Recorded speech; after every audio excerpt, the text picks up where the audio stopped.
Senate Foreign Relations Committee will come to order. This morning we have a robust calendar, and we want to welcome all our guests here. I'll remind everyone, for those of you who haven't been here before, we love having you. This is a official meeting, though, of the United States Congress. We have a zero-tolerance policy on interruptions or attempt to communicate with either members of the committee or with people testifying before the committee. We've unfortunately had some people who don't follow that too well. I will have them arrested, removed, and they'll be banned for a year from the committee. We have some people suffering under that right now. In any event, we welcome you all, though, and welcome your watching of the proceedings. So with that, we have nominations today for Michael Waltz to be United States Ambassador to the United Nations, and also to represent the United States at the UN General Assembly and Security Council, Christine Turretti to be U.S. Ambassador to Sweden, and John Arrigo to be U.S. Ambassador to Portugal. We have a few members of the committee, as well as a guest here with us to introduce our nominees. And so we would, I'm going to start with Senator Graham. I know you always have a full dance schedule and have other things to do, so I would recognize you and welcome to the committee, Senator. Welcome back to the committee. Thank you very much. Y'all have a lot going on here. So anyway, thank you, Mr. Chairman. So I am proud to introduce to you John Arrigo. I've known John for quite a while. He wants to be ambassador to Portugal, and the people in Portugal would be lucky to have him because there's no closer friend to Donald Trump than John Arrigo. And if you're a country, you want somebody as the ambassador to the United States that has a line to President Trump or any other president, and he certainly does. He was born in Chicago. He attended Palm Beach State College, where he graduated in '94. He was the grandson of an Italian immigrant who arrived in the United States at age 16 with $6 in his pocket. I don't know, adjusted with inflation, what that would be today, but not much. So from $6 to being one of the leading automotive dealers in the country is quite a journey. And he is a generous man. He helps so many people. He's literally lived the American dream. If you had to look up the American dream, you would find him and his family's story. One of the most successful Chrysler, Dodge, Jeep, and Ram dealership networks in the country. He's been living in Florida, running his business for the last 46 years. And again, he is a very generous man, close to the president. His wife is here, Megan, Alicia, Amanda, and Angela. Did I get that right?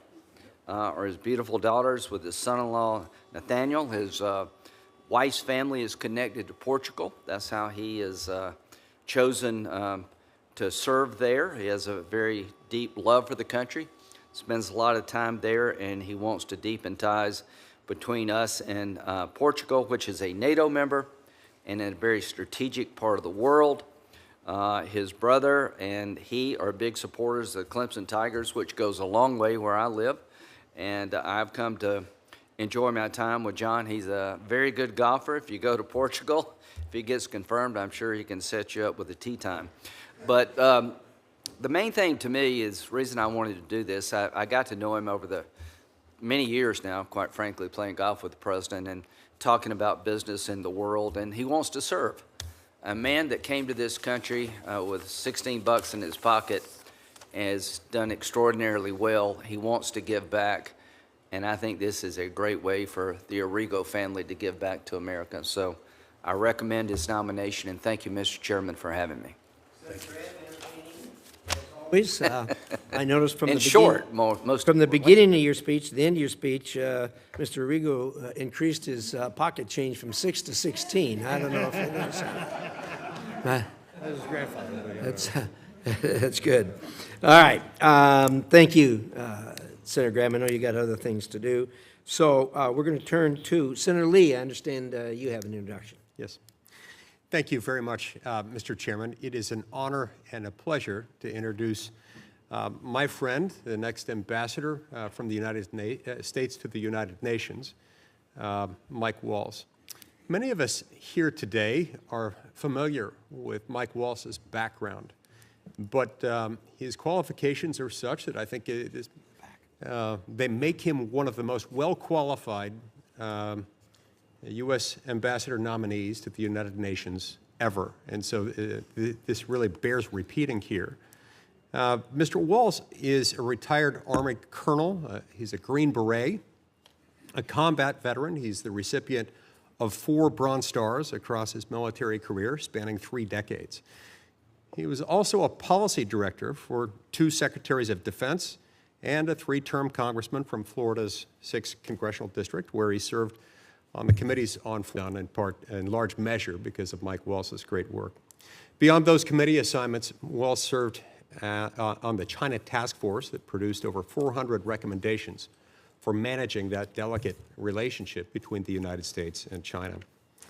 Waltz also helped to unleash the President's America First Peace Through Strength foreign policy agenda that included a truce in the Middle East and delicate negotiations pertaining to the ongoing conflict in Ukraine. He's a seasoned policy mind and a skilled negotiator with a track record of diligently pursuing American interests, unapologetically and with the appropriate amount of caution and attention to detail that those things deserve. That is exactly the type of policy leadership that's badly needed at the United Nations at this moment in history. The U.S. right now, frankly, has some legitimate concerns about the UN. And to be perfectly frank, the UN is, in many respects, a disaster and a detriment to U.S. interests, where the U.S. is shouldering the financial burden of an international body only to be on the losing side of so many votes and so many policy decisions that are made at the UN. And this cannot continue. The President is absolutely correct in his decision to pause our contributions, to review U.S. participation within the bloated system, and to trust Mike Waltz with righting the ship from the inside. With Waltz at the helm, the UN will have what I regard as what could and should be its last chance to demonstrate its actual value to the United States. Instead of progressive political virtue signaling, the Security Council has the chance to prove its value in settling disputes and brokering deals. We can overhaul bloated and unaccountable peacekeeping missions where we can work to counter Chinese influence in standard-setting bodies, and we can end UN sponsorship of terrorism and anti-Semitism, standing by our allies, including Israel. Above all, the U.S. must ensure that every foreign aid dollar and every contribution to an international organization, particularly the UN, draws a straight and direct line to a compelling U.S. national interest, one that puts America first, not last. I have every confidence that Mike Waltz is exactly the right person who will faithfully apply this standard to the UN Byzantine labyrinth and carefully scrutinize our position in the financing of UN bodies, particularly those that have proven adverse to our interests. Waltz is tested, he's capable, and he's ready, willing, and able to tackle this daunting challenge at the United Nations. We need him at the UN. We need him there now, and I think he's the perfect man for this very position. I look forward to his swift confirmation. He has my unqualified and wholehearted support. Thank you, Mr. Chairman. Thank you, Senator Lee, for those wise comments. Senator Scott, for the good of the order. Thank you, Mr. Chairman. It's an honor to introduce my friend, President Trump's pick for U.S. Ambassador to the United Nations, Mike Waltz. I want to recognize his family. Thank you guys for being here. You must be very proud of what Mike has accomplished, and I'm glad you're here to support him. I've had the privilege of knowing and working with Mike for many years. We were both, he was elected to the House and I was elected to the Senate the same year. And it was great to work alongside him with a lot of issues that Florida families dealt with. He was always a tireless advocate for freedom and democracy, and he understands the dangers that come from appeasing dictators. We worked to ensure the likes of Nicolas Maduro and Putin could not benefit from hardworking Americans' taxpayer dollars. I know that as Ambassador to the United Nations, he will bring that same commitment and love of liberty to represent the United States in advocating for the very America First principles the American people elected Donald Trump to champion. He's a patriot, From his time in uniform on the battlefield as a Green Beret to his time defending American ideals in Congress, he has proven his love, his dedication, and his willingness to sacrifice for our country. He has shown a willingness to make hard decisions, support his colleagues, and do what is right. He is a man of integrity, grit, and principle. He will exceed expectations in this role. As Senator Lee has said, we've got a lot of issues with the United Nations, and I know Mike Waltz will do the right thing. So he has my support, together with President Trump and Secretary Rubio. I'm confident that he's going to do an outstanding job representing America's interests at the United Nations. I urge my colleagues to advance his nomination quickly. Thank you, Mr. Chairman. Good luck.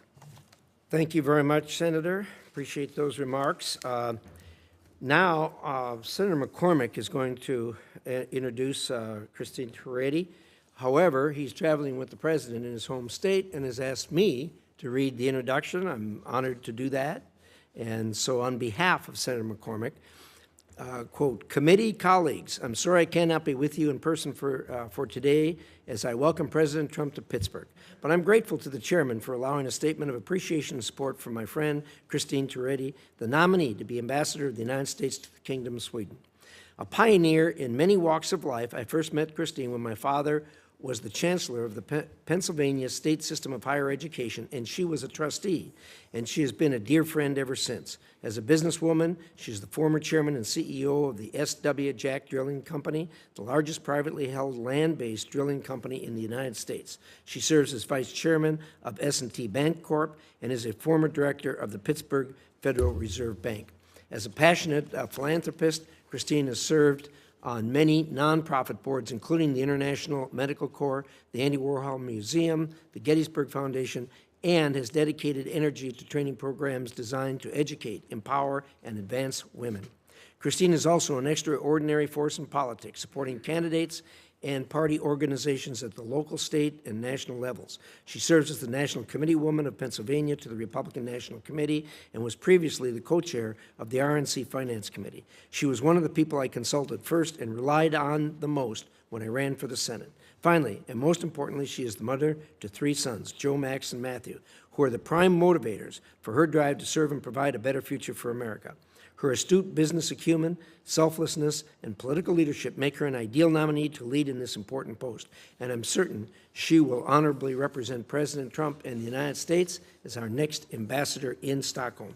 I encourage my colleagues to vote to confirm the extraordinary Pennsylvanian and American. Very good remarks. Christine, welcome. Glad to have you here. Well, we're going to proceed now, and so that everyone knows where we're going here, I'm going to give an opening statement. I'm going to then yield to Senator Shaheen, who will do likewise, and after that we'll hear 5-minute presentations. Hopefully you'll keep it to 5 minutes or thereabouts of our nominees. If you want to go beyond 5, we've got a lot of room in the record to publish your remarks, so feel free in that regard. After that, we'll open it to a round of 5-minute questions, and with that, I'm going to proceed. So, thank you again to our witnesses and your families for being here with us today, and for your willingness and your family's willingness to help you serve this country at such a pivotal time. Mr. Waltz, you come to us with a breadth of experience in Congress, our nation's military, and the executive branch, which has been detailed already here this morning. This experience will serve you well as you take the lead at one of our most critical diplomatic positions as ambassador to the United Nations. The UN is always a challenge and desperately needs reform, which we've been unable to accomplish so far. Your pragmatism and patriotism is sorely needed in New York because, as you know, there is a lot of anti-American sentiment at the UN. Anti-Semitism and anti-American sentiments are on the rise, as is the influence of China and Russia. You will be integral to U.S. efforts to stand up to the authoritarian and communist axes that seek to undermine the United States and our allies, and to ensure that our partners at the UN take burden sharing seriously. The United States has been the largest and most generous donor to the United Nations since it was created 80 years ago. Today, the United States still pays 22% of the UN's regular budget and 25% of the peacekeeping budget, even though we're one of 200 countries on the planet. America has been extremely generous, but taken for granted, obviously. The U.S. cannot continue to accept the current inequitable financial arrangements where America pays a disproportionate amount while others benefit from contributing to their fair share to peacekeeping operation, humanitarian aid, and good governance, and many times denigrate us. We must also eliminate the waste, fraud, and abuse that are endemic to the UN system, from inflated procurement contracts and duplicative programs to the misappropriation of humanitarian funds and employment of personnel-sanctioned regimes. It's important that we get back to doing what the UN was chartered to do, and it has what everybody knows as mission creep, and it happens every year. The time has come to demand radical transparency and genuine reform that ensures every American dollar serves its intended purpose of making America stronger, safer, and more prosperous, and to return to the UN to its core and founding mandate of maintaining international peace and security. Mr. Waltz, I trust that you will work with President Trump to right the many wrongs that exist today at the United Nations. Ms. Toretti, the U.S.-Swedish relationship has been built on years of strong diplomatic engagement and security cooperation. Sweden's entry into NATO, something I worked hard on getting done, brought its highly capable armed forces and defense industrial base into the alliance and has made us stronger and safer. Sweden has always recognized its responsibility for its own defense, and now it is deepening its commitment to our shared security by committing to NATO's new pledge to spend 5% of its GDP on defense. It is important that we help further deepen that integration into our alliance alongside with our partners in Europe. This is a critical time as China and Russia are making designs on the Arctic and contesting areas of shared U.S.-Swedish interest. And as you know, Sweden is on the front line of dangerous developments in the Baltic Sea, from the sabotage of critical infrastructure to the reckless behavior of Russia's shadow oil fleet and increasingly provocative Russian military activity. And they sail merrily along. I look forward to hearing how you will help Sweden defend against these threats and advance all aspects of our relationship. Mr. Arrigo, Portugal is an important ally of the United States, and there are many opportunities for us to deepen cooperation. Portugal has made commitments to increase spending in support of NATO's defense, and the U.S. must remain committed to ensuring it reaches their goal. The U.S. must also work with Portugal to address the critical risks it faces from heavy Chinese investment. China is working with our adversaries to undermine America and our allies, most recently by its open commitment to support Russia's war against Ukraine. European allies, like Portugal, must recognize the threats posed by China and address them accordingly. I hope you'll carry that message with you when you go to Portugal. With that, Senator Shaheen. Thank you, Mr. Chairman. Welcome to each of our nominees this morning, to your families and friends who are supporting you in this effort. Thank you for your willingness to serve, and in your case, Congressman Waltz, to continue to serve the country. Yesterday, the Senate Foreign Relations Committee minority released this report on China's growing influence at the expense of the United States. This report makes clear that this competition is one of our central geostrategic challenges. This is a competition that is deeply connected to our economy and to our lives here at home. Whether combating unfair trade practices and IP theft, or stopping the flow of fentanyl into our communities, or protecting Americans from spying and cyber attacks, or helping U.S. companies stay ahead in developing batteries, electric vehicles, and AI, the stakes are very high. The threat to our prosperity and security is real. But unfortunately, instead of strength and focus, we've seen this administration pull back on a global scale. As the administration fires thousands of highly specialized, nonpartisan experts and cuts America's diplomatic budget by 84%, China leads the world in diplomatic missions and is increasing its budget. And the situation at the United Nations is especially alarming. President Trump has said that the UN must return to its core mission of peace and security. But the administration is also proposing to slash U.S. contributions to the UN and eliminate the entire UN peacekeeping budget, increasing the likelihood that American soldiers will be sent into combat zones and making China the largest UN peacekeeping and financial contributor. The Chinese Communist Party must be very pleased at our efforts. They continue making long-term investments at the United Nations and international organizations, not only through contributions, but by placing more Chinese nationals in key roles. Mr. Waltz, I urge you to take this threat seriously. I know you do because you've served on the China Commission. But if we walk away from international bodies like the UN, the result won't be reforms that advance American interests. The result will be that international bodies become increasingly dependent on China, whether it involves technology and AI standards, or global health, or trade deals, or documenting human rights abuses in Ukraine. China will be writing the rules. I don't think most Americans want to live in a world where the Chinese Communist Party is driving the agenda.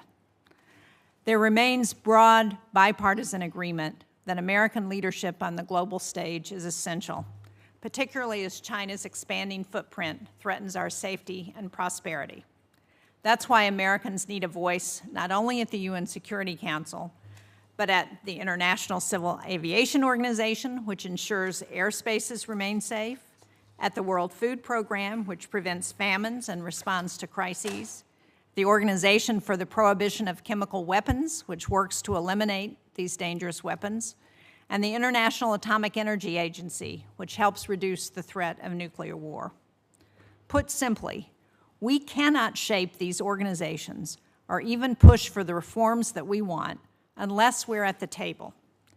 Mr. Waltz, if confirmed, I hope you will work with this committee to preserve America's ability to lead, to compete, and to shape the future on America's own terms. Mr. Arrigo and Ms. Toretti, because the UN ambassador post has traditionally held cabinet-level status, my remarks have focused on that role.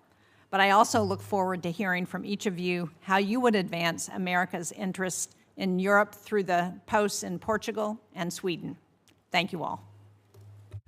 Thank you, Senator Shaheen. We'll now hear from the nominees, and we'll start with Mr. Arrigo.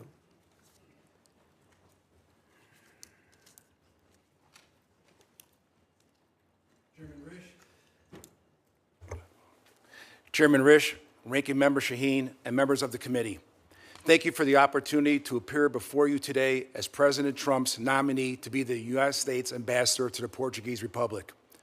I'm enormously grateful and honored by the confidence President Trump and Secretary Rubio have placed in me.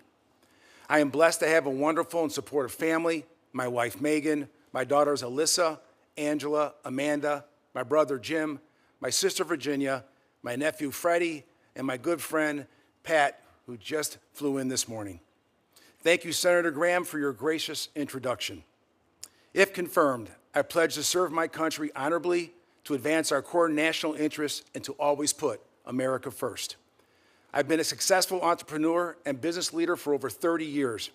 During this time, my experiences have given me deep expertise in managing teams, negotiating complex issues, and most of all, building relationships.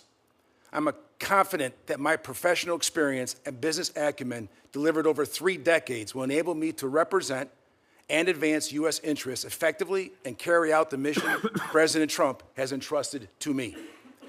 I am privileged to have this opportunity today, in large part due to my family, and particularly my beloved parents, Joseph and Frances Arrigo. My father was a visionary leader behind our family business, the Arrigo Automotive Group, which he established with my brother Jim, and that eventually became one of the top auto groups in the country. As a family business, we built our brand focused on our employees, our customer relationships, and not just the transaction, which are traits I will carry forward into this next chapter. My desire to serve as ambassador and advance our core national interests are born out of the recognition of how my family and I have been blessed by the privilege of being citizens of this great nation, and now I have the opportunity to give back to my country. If confirmed, I will use all the expertise I have developed to cultivate our relationship with Portugal and to make our nation stronger, safer, and more prosperous. Portugal is a founding member of NATO and the second country to recognize American independence. Nearly 1.5 million Portuguese Americans live in the United States, helping to generate a strong and vocal pro-American sentiment in Portugal and fostering close bonds of friendship. I've had the honor of visiting the Azores Islands for a wedding just a few years ago. I was particularly struck by the breathtaking natural beauty, the rich and diverse culinary traditions, and the warm hospitality of the Portuguese people. I was fascinated by the religious, cultural, and family values that resonate deep within my own Italian heritage. The U.S. has turned to Portugal for political and material support in many peacekeeping and peacemaking efforts throughout the years, and they have always been an enthusiastic supporter of U.S. and NATO operations around the world. Portugal's hosting of the U.S. Air Force 65th Air Base Group in Leges Field in the Azores provide a key logistics hub in the Mid-Atlantic, while providing critical support for aircraft, air crews, as well as communication services to U.S. and NATO allies. If confirmed, I promise to enhance this close historic relationship in several key areas. My first objective as ambassador will always be the safety and security of American citizens abroad. Tens of thousands of Americans call Portugal home, and 2.6 million Americans visited Portugal just last year, making the United States the third largest source of tourism in Portugal. Second, I will strengthen Portugal's contributions to NATO to ensure we can achieve peace in the region through strength. Although a trusted ally, Portugal still lags behind most NATO countries by only 2% reaching this year. As ambassador, I will work with Portugal to help increase defense spending with the Hague Defense Commitment of 5% and ensure Portugal does its fair share and contributes to more of Europe's security. Finally, I will advocate for expanding our commercial ties with Portugal and addressing the national security challenges posed by rivals like China. As the United States and Portugal's largest trading partner outside the EU, there is a significant potential to grow this economic relationship. I will also work closely with Portugal to address concerns about China's investment and influence in critical sectors and to ensure our protection of our mutual economic and national security interests. If confirmed, I will also work to balance our trade relations with eliminating the trade deficit of over $3.5 billion with Portugal by seeking more export opportunities for American businesses, emphasizing the fact that America is open for business. Mr. Chairman, distinguished members of the committee, thank you for the opportunity to testify here today.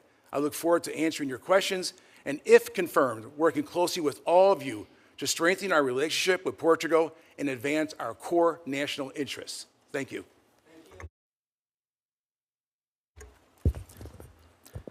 Thank you, Chairman Risch, Ranking Member Shaheen. It's my honor to be here as President Trump's nominee for the United Nations. First, I also want to thank my family, especially my wife, Julia, herself a fellow combat veteran and accomplished diplomat.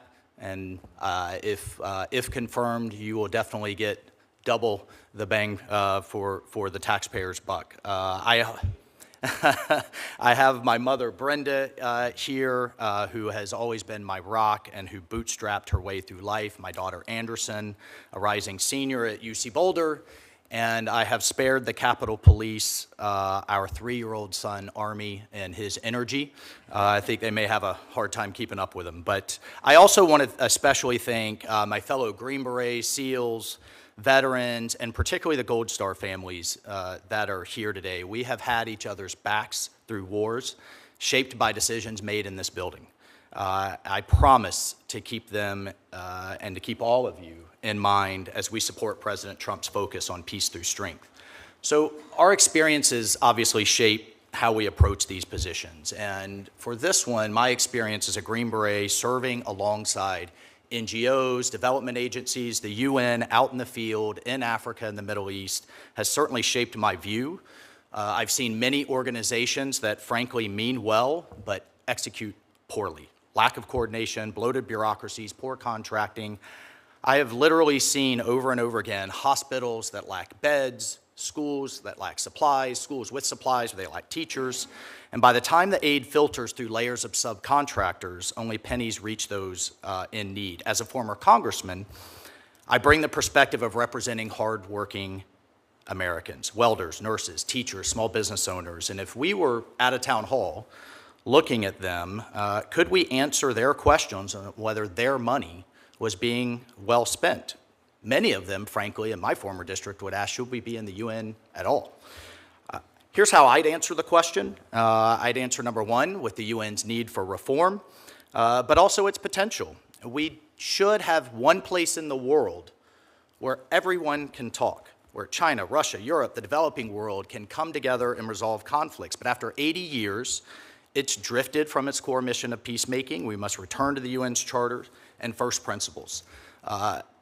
Peacekeeping certainly has an important role, but also needs reform. The U.S. funds 25% of these efforts, yet we have missions in Africa. I've talked to a number of you about this during our visits. They cost billions, tens of thousands of soldiers. We've had two that have been around since the 1940s with no mandate renewal and no end in sight. We must press the Security Council on length, cost, clear end states, and focusing on peacekeeping, not nation building. Countering China, absolutely, Senator Shaheen, is critical. It's absurd that the world's second largest economy is treated as a developing nation in most UN agencies that gives China favorable status. China pursues its personnel or pushes its personnel into roles at all levels, including bodies that set international standards, aviation, telecommunications, IP. U.S. leadership is essential there. America must have a strong voice, and if confirmed, I'll work with Secretary Rubio to challenge this influence. We must also challenge pervasive anti-Semitism. From 2015 to 2023, the General Assembly passed 154 resolutions against Israel versus 71 against all other nations combined. UNRWA in Gaza, with its staff involved in the October 7th massacre, its schools teaching anti-Semitic hate, must be dismantled. The reappointment of Special Rapporteur Francesca Albanese, with her calls to boycott American companies doing business with Israel, highlights this bias. President Trump's executive order, Chairman Risch, your Stand With Israel Act require withholding funds from such bodies. And I fully support Representative Elise Stefanik's proposal for an Abraham Accords caucus within the UN. Regarding budget, the UN overall revenue has quadrupled in the last 20 years, yet I would argue we have not seen a quadrupling of world peace. It has not been commensurate. The U.S. pays more than 183 countries combined.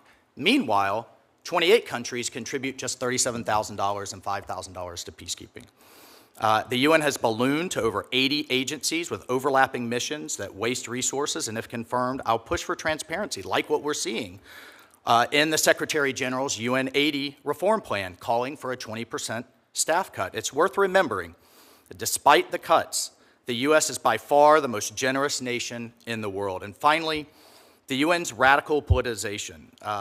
Such reports as, quote, stolen Native American land, reports and investigations, quote, called the George Floyd mechanism, labeling American police in America systemically racist, with input from countries like Cuba and Venezuela, it's unacceptable. Mr. Chairman, Ronald Reagan once said the UN can, quote, solve problems or spread discord. He said the choice is ours. In just 6 months, President Trump has brought dozens of hostages home, justice for our Abbey Gate Gold Star families, secured the border, denied Iran a nuclear weapon, brought ceasefires to conflicts in Africa, the Middle East, and Asia. Yet there is still tremendous work to be done. I'm confident under this president's leadership, we can continue to spread peace and prosperity, and I'm confident we can make the UN great again. Thank you, Mr. Chairman. Thank you, Mr. Waltz. Ms. Toretti. Chairman Risch, Ranking Member Shaheen, and distinguished members of the committee. It is an honor to appear before you today as the nominee. Should I start again? We heard you. Go ahead. I'm pretty loud. It's an honor to be here today as the nominee for ambassador to the Kingdom of Sweden. I'm deeply grateful to President Trump for the trust and honor he has placed to me with this nomination. I am committed to serving the United States with dedication and integrity, and I look forward to working closely with the esteemed committee to advance our nation's interest in Sweden. It is a humbling experience indeed to be nominated for a position such as this. Yet I sit before you today prepared to share with you how my experiences in business, philanthropy, and public service have prepared me for this moment. Before going further, however, perhaps my greatest accomplishments are what I consider to be my greatest gifts. My sons, Joe, Max, and Matthew. I am proud of the men they have grown up to be. The three of them are my pride and joy, and my concern for their future was the primary motivation which compelled me to political activism many years ago. And I am so glad to have my son Matthew here with me today. My journey to sitting before you today began arguably in 1990 when I assumed leadership of our family business, the S.W. Jack Drilling Company, following the sudden passing of my father. Despite what many thought of me as a young woman finding my way in a field dominated by men, I succeeded and continued to forge a career deep in leadership experience, business acumen, and volunteer service. Today, I am the chairwoman of S&T Bank Board, a board I have been proud to serve since 1987. Less than 10% of publicly held companies are chaired by women, and my tenure as chair is going into its 8th year. Throughout my adult life, I have sought to bring my experience in business to support a wide range of nonprofit organizations, from supporting the creative arts as chairman of the Andy Warhol Museum, to director of the NCAA Leadership Advisory Board, to the vice chairman of the Pennsylvania State System of Higher Education. For those of you who know me, you know I care deeply about creating opportunities for women in the workplace and in the community. I am proud to have founded numerous programs that train and nurture women in the political arena. I have lived my adult life seeking to provide women opportunities to succeed, a passion which has been a defining characteristic of my adult life. As a native of rural Pennsylvania, serving my community has always remained at the forefront. I have spearheaded many economic development projects, including the construction of an Urban Outfitters distribution center in my county, and was the inspiration for the creation of an osteopathic school in the university located in my community. If confirmed, my primary goals will be to make America safer, stronger, and more prosperous. Above all, I will prioritize the safety of American citizens traveling or living in Sweden, providing them with the support and protection they deserve. I will strengthen our economic ties with Sweden and ensure that American business have the fair opportunities to thrive in the Swedish market. I will cooperate with Sweden to tackle global challenges, drawing on our respective strengths to address multifaceted threats posed by China, Iran, and others. Sweden's recent accession to the NATO alliance marked a significant milestone in European collective defense efforts. Sweden brings a wealth of defense capabilities to the table, including a robust defense industrial base that is renowned for its innovation and technological advancements. The expertise in advancing military technologies and experience operating in harsh environments will enhance our ability to respond to emerging threats. If confirmed, I will work closely with our Swedish counterparts to ensure that our defense cooperation grows even stronger. Economic priorities will also be at the forefront of my agenda, and if confirmed, I will seek to close the trade deficit between our two nations and deliver President Trump's America First foreign policy. By promoting American exports and encouraging Swedish investment in the United States, I will encourage collaboration between America and Swedish businesses, researchers, and entrepreneurs, ensuring that both of our nations benefit from the advancements in cutting-edge fields. I also want to recognize the role Sweden played in America's growth. Today, over 3.3 million Americans trace their family roots to Sweden. Swedish Americans have made significant contributions to our cultural, economic, and social fabric. They have enriched our society and fostered a deep understanding and appreciation of Swedish culture. These bonds, along with ties forged through trade, travel, and defense, contribute to a unique, vibrant, and growing relationship. In conclusion, I am honored to have the opportunity to serve as the United States Ambassador to Sweden. If confirmed, I am committed to advancing our nation's interests, strengthening our bilateral relationship, and serving the American people. Thank you for your time and consideration, and I welcome your questions. Thank you very much. Appreciate that. We'll now do a round of 5-minute questions. I'm going to start with myself. Mr. Waltz, thank you for those remarks. Really impressive. Clearly, you have a good handle on what you're facing up at the UN, undoubtedly as a result of your service in the House and head of NSC. But I think you laid this thing out absolutely black and white. It's amazing to me that the American people get this a lot better than the members of Congress do, it seems like to me. We've had some towns in Idaho that for many years had a sign outside that said Kiwanis meets at such and such a time, and this group meets at such and such a time, UN-free zone. And they got it. There isn't a lot going on right now that is helpful to us. I met with Secretary Guterres, comes in all the time to check the box, I guess, and I go over with him, and he gets pretty disgusted with me when I say, "What are you doing?" And he ticks off, "Oh, we're passing out food here." "Yeah, that's our money." "What else you doing?" "Well, we're keeping peace." "Well, yeah, that's our money." And you go along and say, look, let's go back to the founding document that talks about keeping countries from trying to overrun other countries. What are you doing there? You can't even pass a resolution condemning what Russia has done. What good are you? We're spending all this money. What are we getting for it? You know, and then, of course, when you get things as atrocious as the fact that taxpayer money, there were people who went with Hamas, members of Hamas, that invaded Israel and murdered people and took hostages that were on the payroll of UNRWA, which is on the payroll of the UN, which is on the payroll of United States taxpayers. I mean, it's just outrageous. You got a heavy lift there, and of course, we all know what China's doing with their penetration. Your thoughts? Well, thank you, Mr. Chairman. I appreciate that. I share your concerns. The President, Secretary Rubio share your concerns, and these are the concerns of our constituents. How are we going to be great stewards, the best stewards we possibly can be of their money, their hard-earned money? There's a number of reviews underway and that have been underway to take a good look at that, and how do we get the UN back to basics. There is good and meaningful work to be done. And I would be honored, if confirmed, to go represent the United States there.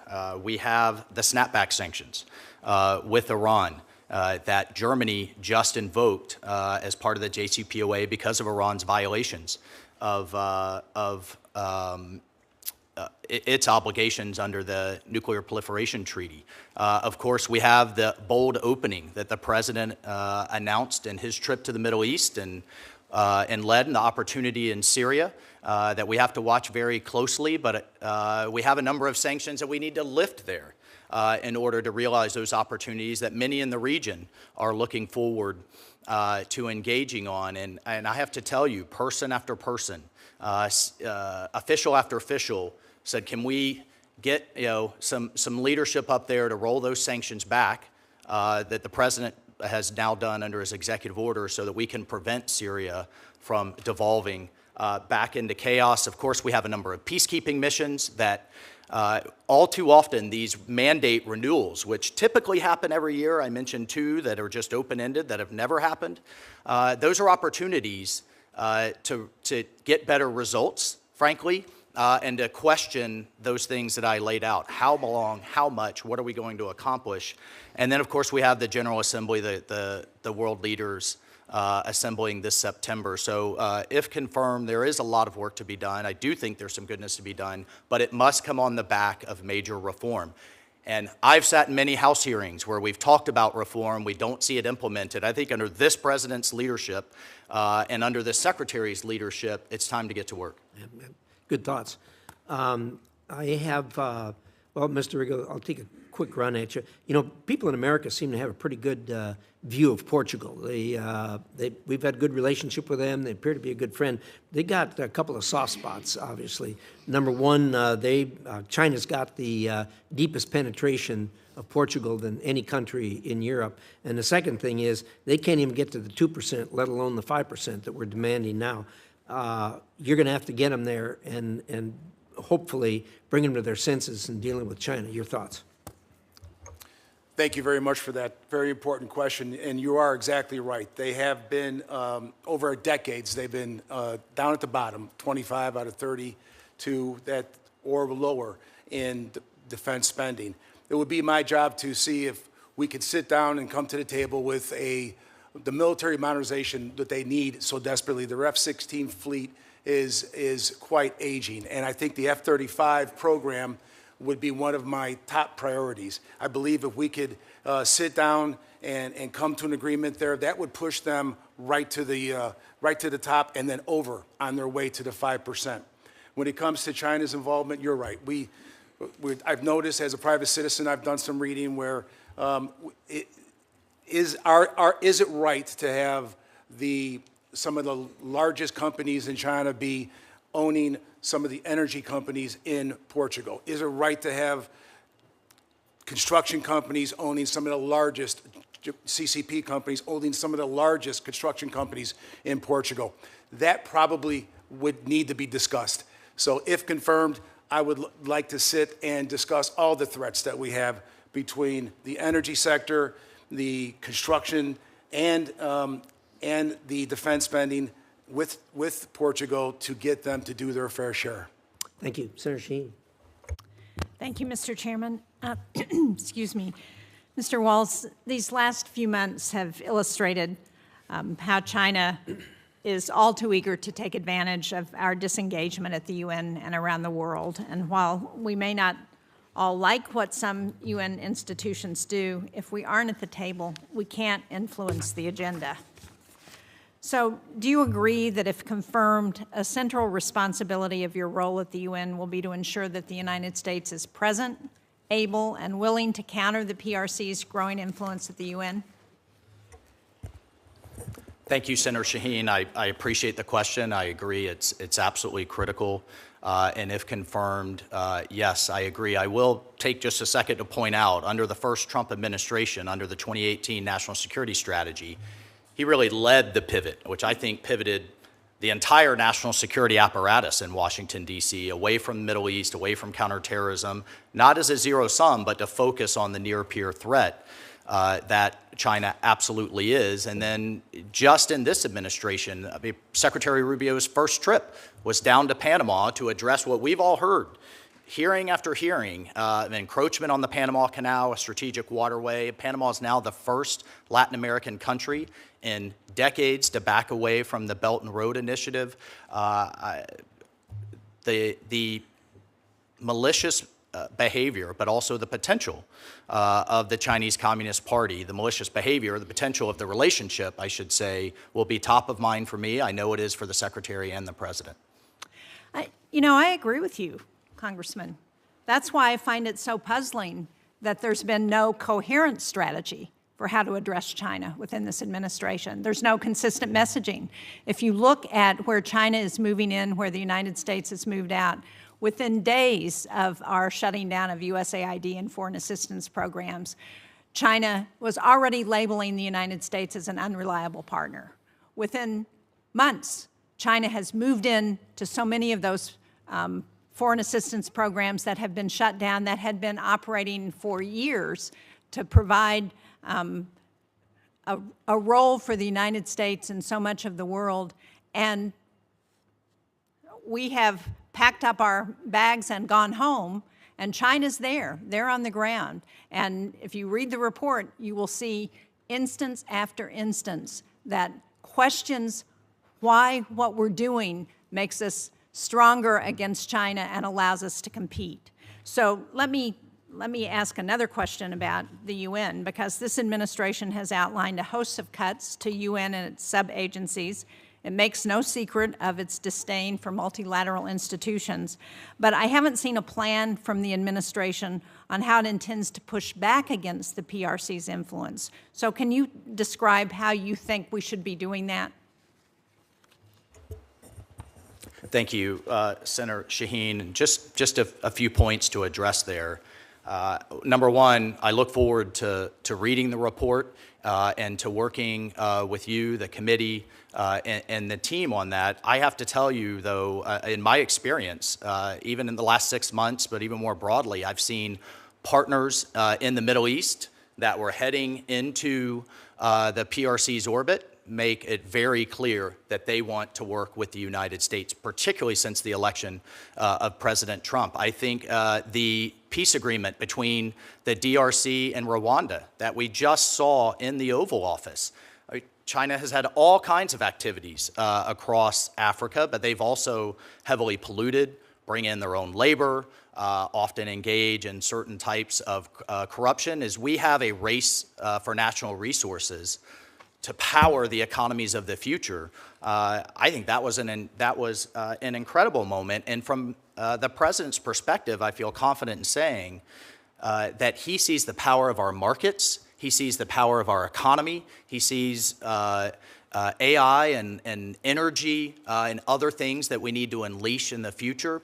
First and foremost, of course, we have to have a strong and capable military, but truly where he's seeking to win this competition, and we will win it, is through those economic endeavors. And I'll also say, to answer your question more directly with the UN, we've actually seen leadership of major agencies by the PRC go down. This was an initiative started in the first Trump administration. There's an office now in the State Department International Organizations. It's very focused on these races. They've gone from 4 to 1. But I take your point. They're also pushing their folks at the mid and lower levels, and we need to compete in that space. Well, thank you. I appreciate that. Can I just, I'm a little over time, but I'd like to hear your thoughts on what the UN's role in Syria should be as we're looking at, I think the Trump administration has taken important steps to removing barriers around the sanctions that have been a problem for Syria moving forward. So what should the UN's role be there? Thank you, Senator. It's something that Secretary Rubio in particular, but the entire administration has looked very closely at. I mean, since we had the fall of the Assad regime during the transition, I actually think it was a bit of a good news bipartisan story on how everyone worked together to make what has been a bold step in the president lifting sanctions. So to answer your question directly, first and foremost, if confirmed, is to work with our allies and partners. We have literally years and layers of sanctions that were intended for the Assad regime, counter-Iranian influence, and as the Saudis, the Emiratis, our Gulf Arab allies, the Turks in particular, under the leadership of Ambassador Tom Barrack, I think there's tremendous opportunity there, but we have a moment. It almost reminds me of kind of the post-Libya phase, where we have a moment that we can seize, or if Syria devolves into chaos, I think it could pull the region with it. But right now, it's a moment of opportunity, and I hope to complement both Special Envoy Witkoff, Secretary Rubio, Ambassador Barrack, and others with our efforts up in the UN. Well, hopefully we'll do better in Syria than we did in Libya. Thank you, Mr. Chairman. Amen to that. Senator Shaheen, thank you for that. And Senator Waltz, thank you for your focus on both Syria and Lebanon are really, I think most people, if not everybody on this committee, really views that this is a critical moment and an opportunity. Obviously, there's problems. There's a history there that bears watching. But whenever we engage in these things, the people there got to want it more than we do. And we see that in dealing with both the Lebanese and the Syrians.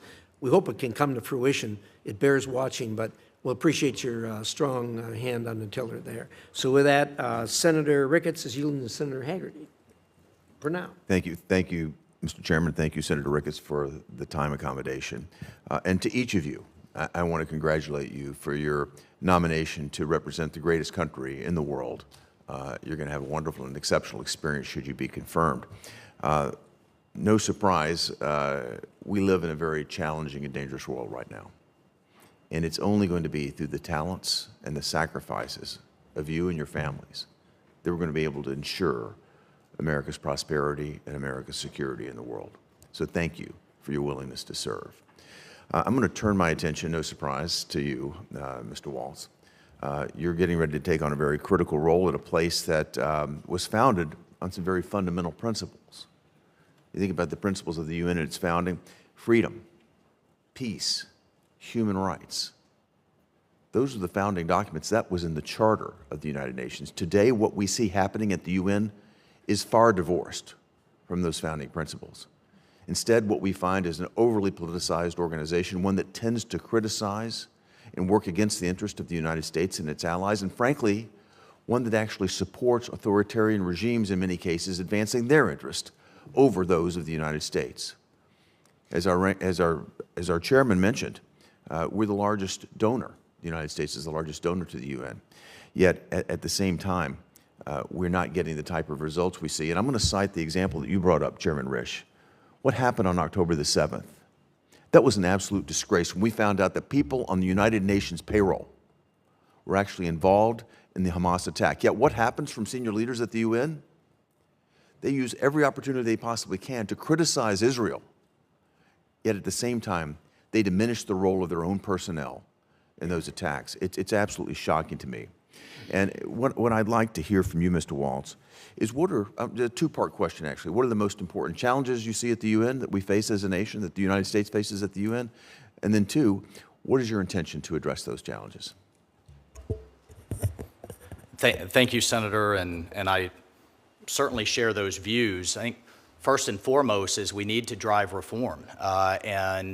As I've shared with a number of you during our office visits, I understand there is concern about the President's budget request, but I see it also as a moment of opportunity.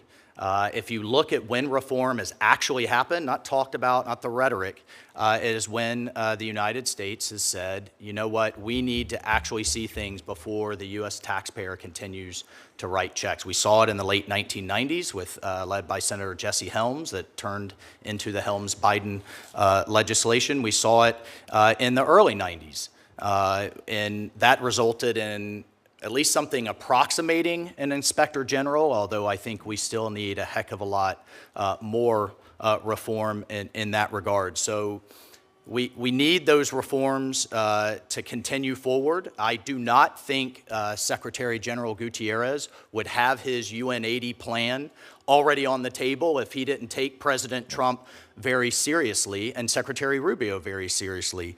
And you know, if we're looking at cutting 20% of their staff, Senator, there's over 20,000 staff just in the Secretariat. And these are in pretty expensive places like Geneva, Vienna, Rome, New York.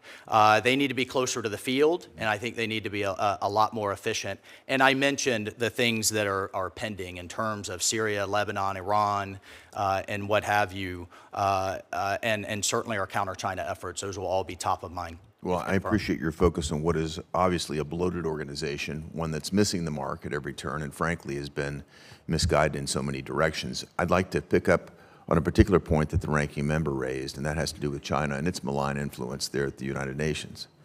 What I've seen China do is essentially weaponize the UN in certain instances to be able to advance their own ambitions, to be able to do this, frankly, at the expense of United States interests. And again, I'd like to hear what your thoughts are in terms of what you might do to specifically address China's malign influence and make certain that the United States interests are held in priority. Thank you, Senator. Absolutely. I think first and foremost, as I mentioned in my opening remarks, the favoritism that the second largest economy and our competitor receives by being treated as a developing country. One, it aligns with the G77, which is a collection of countries, many of whom actually are top recipients of U.S. aid, except their voting coincidence rate with us is at the bottom. Two, for example, the World Bank classifies China as an upper middle-income country for the past 15 years.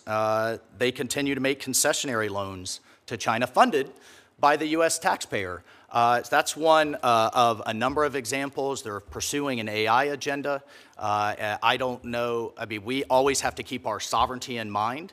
I think that's a place where we can engage, and we certainly need to block and tackle in these forums. Well, we look forward to working with you, and I want to thank Senator Ricketts for allowing me to move forward in time. Thank you, Mr. Chairman. Thank you, Senator Hagerty. Senator Merkley. Thank you very much, Mr. Chair, and it's a pleasure to have you all here. And certainly, the United Nations is a chance to be surrounded by diplomats from other nations to enhance the conversation about challenging world circumstances. So it's a critical part of our foreign policy efforts. I wanted to mention a couple different issues. One is that Secretary Rubio, as a senator, worked together with me on the Uyghur Forced Labor Prevention Act. It has been effective unlike no other measure in the world because of a rebuttable presumption that goods made from certain parts of China are in fact made of slave labor. So we've rejected many, many products. The challenge of this is that they're simply re-exported to other nations, particularly to Canada, if they're coming in on the west coast of the United States. Would you see the possibility of working with other nations to pursue a similar structure so that this effort to end the acceptability of products made with slave labor in China is thwarted on a much broader basis? Thank you for the question, Senator, and I think it's an incredibly difficult, in many ways, heartbreaking issue. A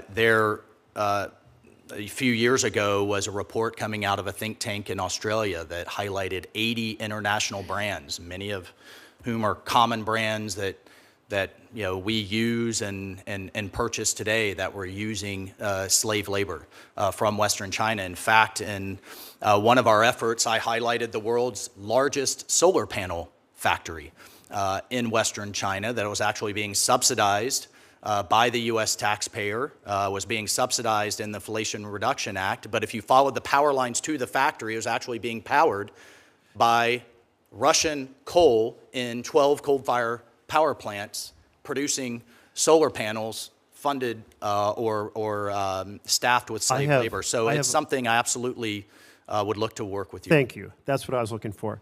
I have several questions, so I wanted to, you were working towards a yes with great background. Thank you. Second of all, Taiwan is an area I've had a lot of concern and have been engaged in as the Democratic lead on the China Commission. We've held a lot of hearings on it. China has blocked their participation in many international organizations, including various agencies within the UN. Do you see some opportunity to press for Taiwan to have greater representation and voice on some of those UN bodies? Senator, I support, the United States supports Taiwan's meaningful participation in international organizations. As you know, we have longstanding One China policy. It's governed by the Taiwan Relations Act, the 3 communiques, and the 6 assurances. And unless directed otherwise, that is the policy I will execute if confirmed as ambassador to the UN. Thank you. And I do think even apart from the UN, there's other international bodies that we could advocate for Taiwan to have a voice in. And it would be a well-received indirect message of our support for Taiwan on the broader issues of security. Turning to Iran, a week ago, the president said, I'll tell you that in my view, I hope it's over. I think Iran wants to meet. I think they want to make peace, and I'm all for it. It seems like there's a win-win opportunity here. Iran has said it doesn't want to pursue a nuclear weapon, and our intelligence has confirmed that. In the past, they've accepted very steep limits on enrichment, just at 3.67%, well below the 90%. And there's a deep weariness over the very stagnant economy in Iran that really has not served the aspirations of the Iranian people. So there is a framework and a possibility for an enduring peace in which Iran is nuclear weapon free. We guarantee that there's no plutonium path, uranium path, or surreptitious path, covert path, that they stop supporting militias through the arc that extends clear to Syria and Lebanon, and that there's a more prosperous economy so the Iranian people return to being kind of full members of the international community. You mentioned that Germany, but also United Kingdom and France have all said they're going to snap back on JCPOA. Can you use, will you work to utilize your role at the United Nations to find this win-win solution to the situation with Iran? Yep. Thank you, Senator. And when just to clarify, when I mentioned Germany, my understanding is Germany is actually, as part of the E3, has actually triggered the mechanism. As you know, there is a multi-week cure period and then another 30-day period before the snapback provisions expire on October 18th. So if confirmed, yes, I would fully engage in that process and have been working with our allies, as has Special Envoy Witkoff and Secretary Rubio. To Iran, I mean, first and foremost, I think we need to recognize and thank our amazing B-2 pilots, everything and everyone that worked with them, from maintainers, refuelers, to the intelligence community, to make sure Iran can never have a nuclear weapon, which the president has been clear on his goal for quite some time. In terms of negotiations, the president has made it very clear that he hopes for a better future for the Iranian people. I think we all do. And we engaged in diplomacy, working with our partners in Oman, but we also made it very clear that they could not have a domestic enrichment capability. If they want to have a 1-2-3 agreement like our allies in the UAE, if they want to buy material, if they want to have a civil program, I think that's again, until directed otherwise, that is absolutely on the table. So this is a moment with Syria, with Lebanon, with the Abraham Accords, that I think we could see prosperity, but the regime has to make a decision to move away from its desire to have a nuclear weapon. Thank you. My time is out. Thank you. Thank you, Senator. Thank you much, Mr. Waltz. You're correct. The problem is not with the Iranian people. The problem's with the Iranian regime. We wish they could move away from that. In any event, Senator Ricketts, you're up. Great. Thank you, Mr. Chairman. Thank you to all of our nominees, and congratulations on your nomination, and thank you for your willingness to serve our great nation. Mr. Waltz, I'm just going to go pick up with where Senator Merkley left off. You mentioned that Germany has triggered the snapback sanctions. My team was just doing some quick research to try and find that. We couldn't find any mention of that right offhand, but it is hugely important that the E3 get those snapback sanctions. You know, the air campaign by Israel and the successful attack by, as you mentioned, our bombers to be able to hit those key nuclear facilities was really, really important in hampering Iran's ability to have a nuclear enrichment program. But it's not the end of the story. We've got a lot more work to do. Iran is still out of compliance with their obligations under the JCPOA, and they are not allowing the EA inspectors to be able to get into those facilities, so they're in violation. It's absolutely critical that the E3 do those snapback functions. Will you commit to working with them to push them to get that snapback in place? And as you mentioned, that deadline of October 18th, because of the cure period you were also mentioning, it's really more like September where they really have to get this done. But as UN Ambassador, if you're confirmed, will you push them to get this done? Thank you, Senator. And if my mention of Germany was from open source reporting, so if that was an error, then you know that was. Well, it's good news if it's true. If it's actually, but we've also happens. Spoken to the United Kingdom and France as well, and I have full confidence that they will work with us.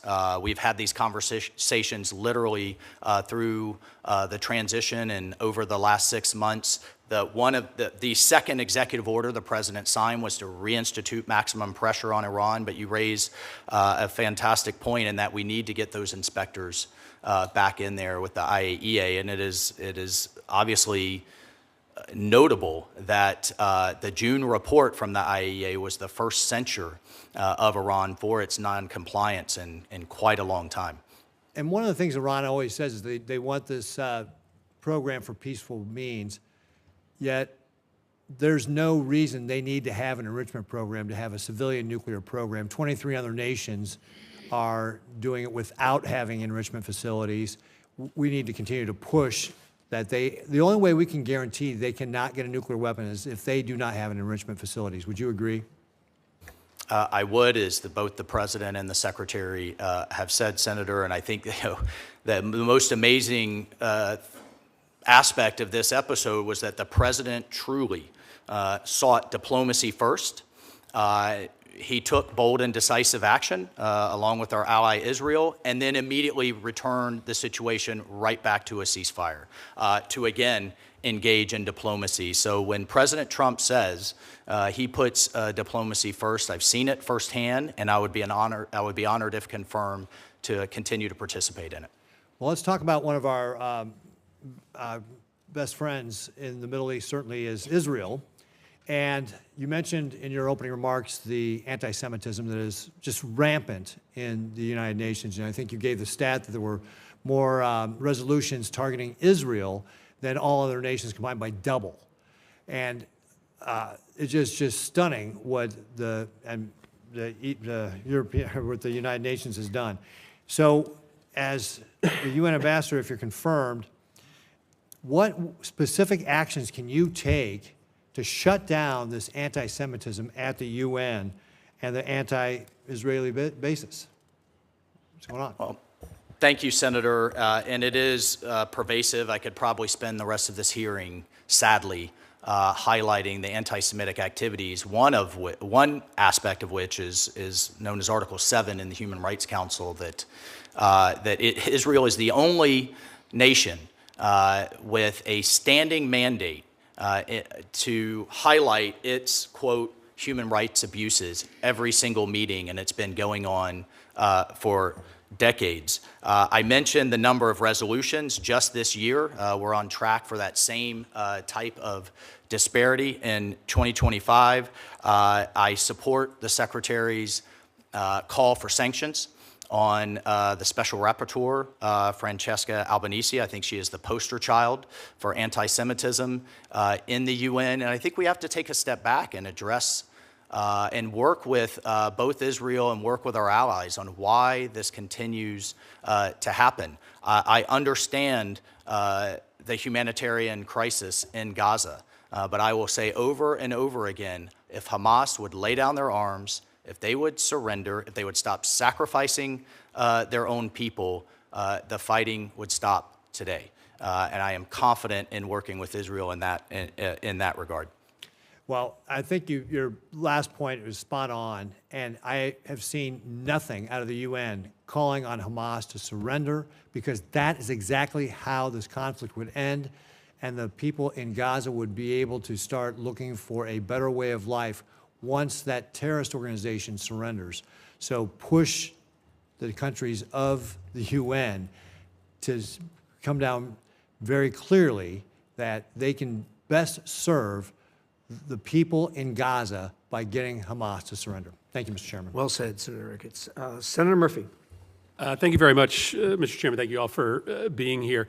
Mr. Waltz, the UN doesn't have a conventional army. It's got peacekeepers, but there's no aircraft carriers. There's no air force. This is a place where smart power matters, right? This is a place where we invest in things like diplomacy and humanitarian aid and economic development to try to stabilize the world. I think what worries me about your fit for this position is that while you were at the National Security Council, you oversaw the dismantling of many of our most important smart power tools in the U.S. foreign policy toolkit.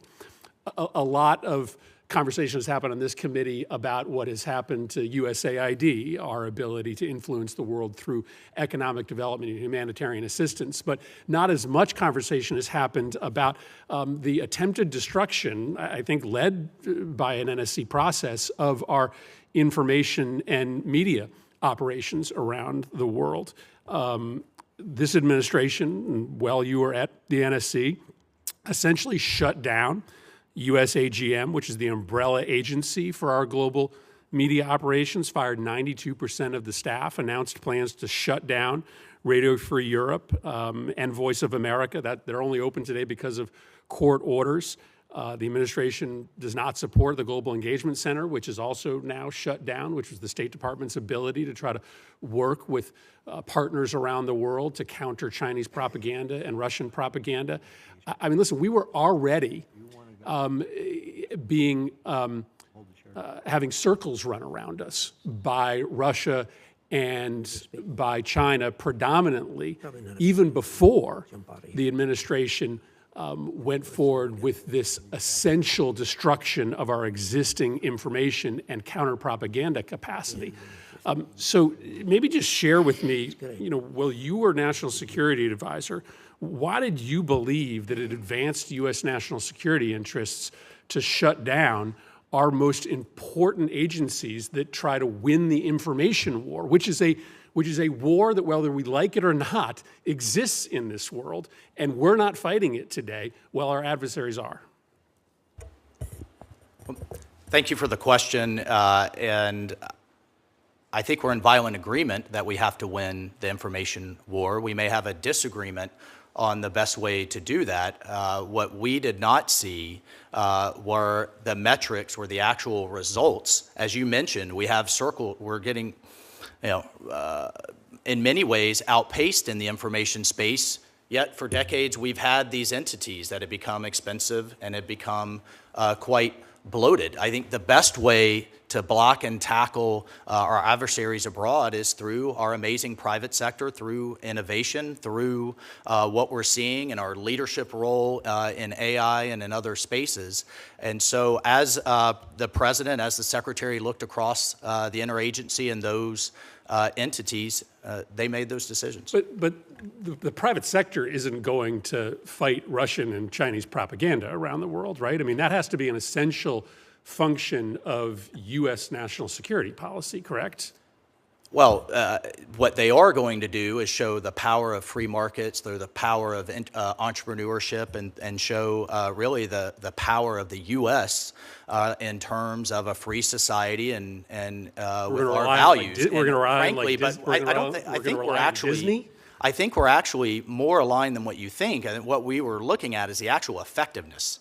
It's the tool that we questioned, and then the president, the secretary, made a decision to reallocate resources. Listen, I hope the administration does rethink this. If they've got a better idea on how to try to project power in the information space, then I think we're all willing to hear it. But right now, we're taking ourselves off the playing field.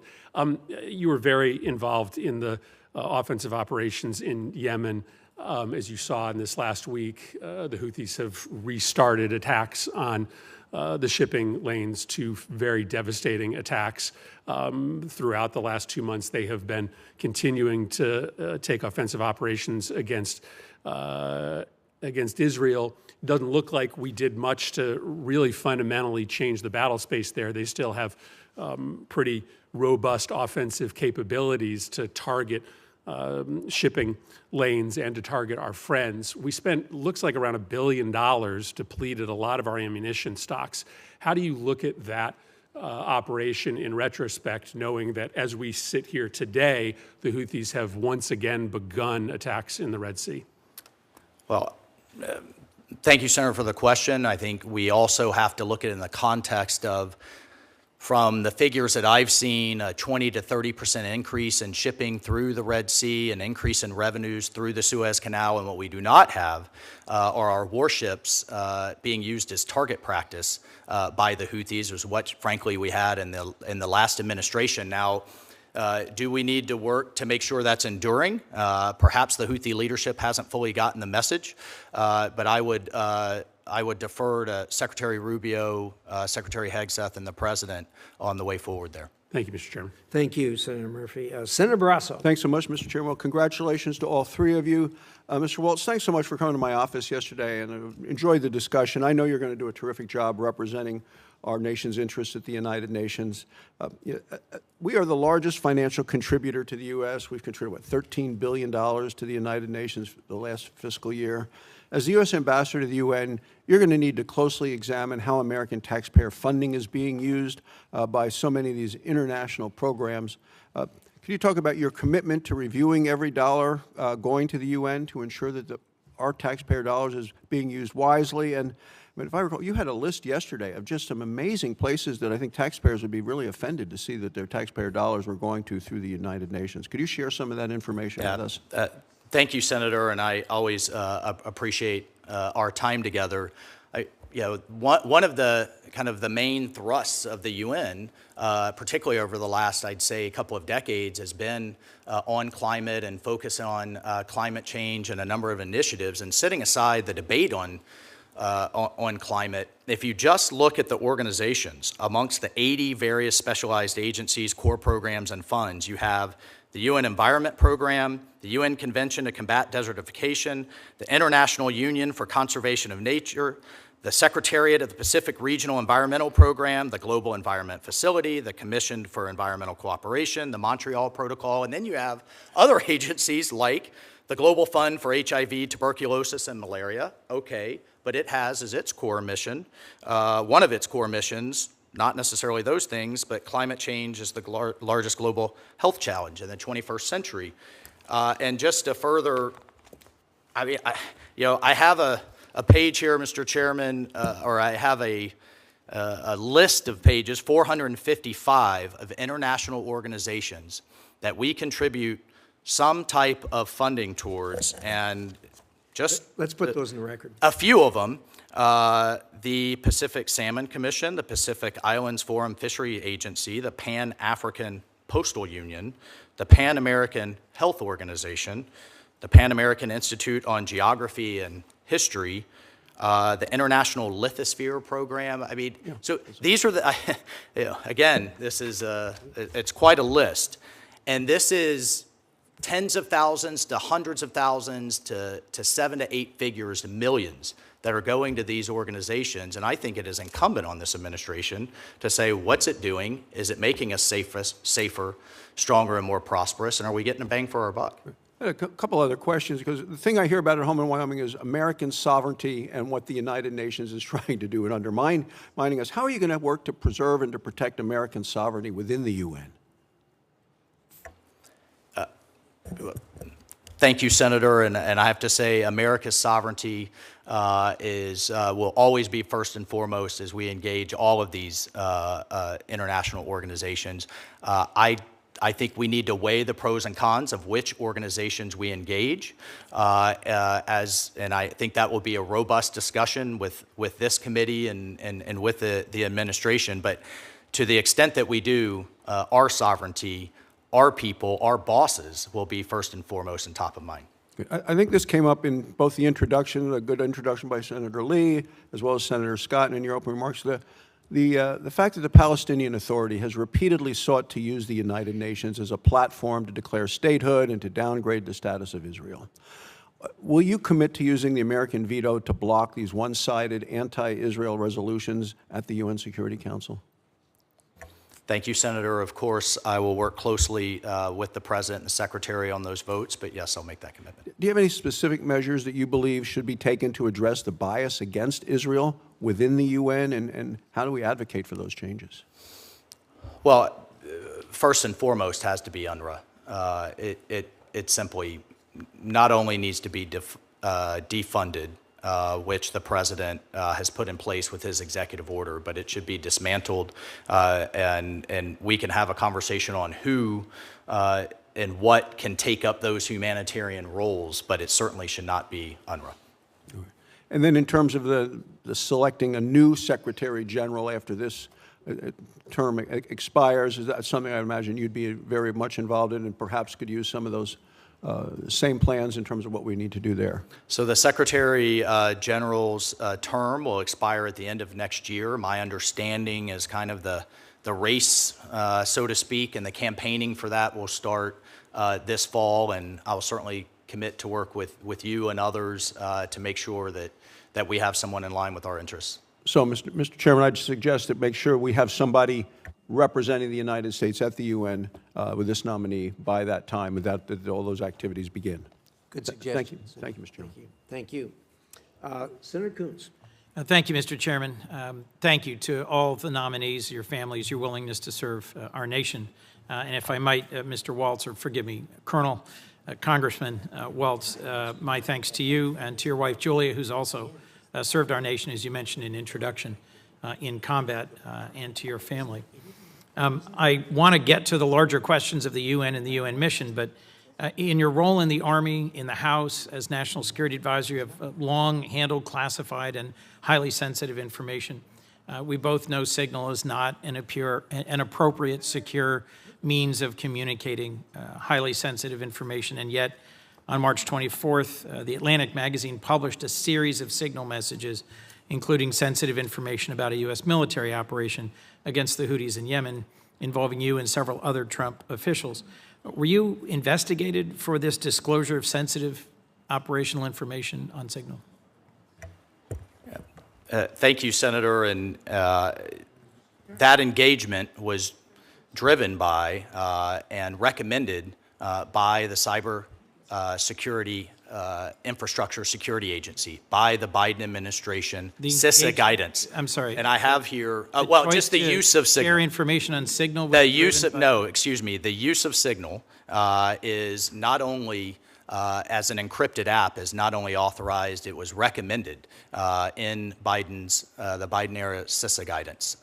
And in fact, if you just, it says here, I'll read it to you, use only end-to-end encrypted communications, adopt a free messaging application to secure communications that guarantees end-to-end encryption, particularly if you are a highly targeted individual, such as Signal or similar apps.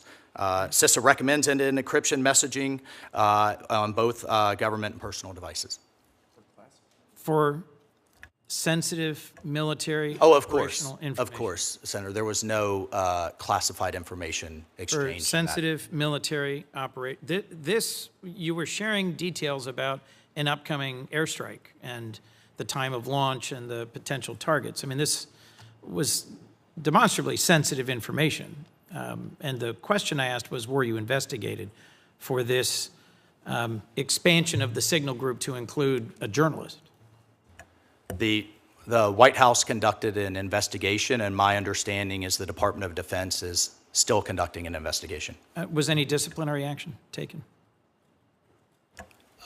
From the White House investigation, Senator? Yes. No, the use of Signal was not only authorized, it's still authorized and highly recommended. Would you recommend the use of Signal for classified information to be shared between folks who have access to? Again, we followed the recommendation, almost the demand, to use end-to-end encryption, but there was no classified information shared. Did you speak to Secretary Hegseth about his decision to share detailed information on the specifics of an imminent military strike?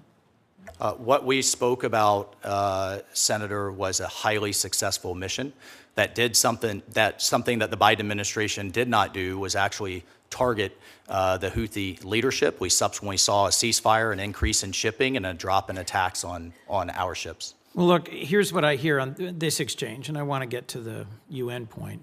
At the time, you took responsibility for having added a journalist inadvertently to a Signal chat. But it doesn't seem to me that the administration's taken any action to make sure this doesn't happen again.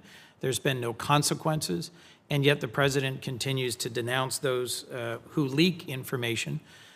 We both know Signal is not a secure way to convey classified information. And I was hoping to hear from you that you had some sense of regret over sharing what was very sensitive, timely information about a military strike on a commercially available app that's not, as we both know, the appropriate way to share such critical information. Again, Senator, I think where we have a fundamental disagreement is there was no classified information on that chat. I'm going to move on for a moment, but we've got plenty more to discuss on that point. China in the UN system, there was plenty of agreement on this side of the dais, and I think with you, that we need to combat anti-Semitism and anti-Israel bias in the UN. We need to ensure taxpayer dollars are well spent. We need to engage in our world. And from your service on the China Task Force, you know very well what a central challenge for us China is. Yet across organizations, the ITU, the FAO, UNESCO, WIPO, I think the only way we successfully push back on China's influence is by being at the table, driving reform. When President Trump withdrew from the World Health Organization, the Chinese sent their largest delegation ever to the next meeting. They've contributed $500 million. They're now the biggest contributor. I can understand some of the frustrations or concerns that led to the withdrawal from UNESCO, But in the last Congress, with Israeli support, I led our rejoining UNESCO. We've talked about, you've mentioned earlier today, standard-setting bodies as being essential. How do you balance a budget request that dramatically reduces our contributions to the UN with needing to be at the table to fight for the standards, whether it's telecommunications, civil aviation, intellectual property? You just waved, here's this great big list of organizations. Many of them do critical things. How are you going to strike that balance appropriately, sir? Thank you, Senator, and it was good to discuss this with you. I will point out in the President's budget request there is funding for IAEA, for the International Civil Aviation Organization, for the Organization Prohibition of Chemical Weapons, for the ITU, for the IMO and maritime, and so I look forward to working with you and working with this committee on how we make those decisions of where we engage and then how we engage. But I think we're in violent agreement that we have to block and tackle Chinese influence. Would you pledge to not support just unilateral withdrawal from these organizations?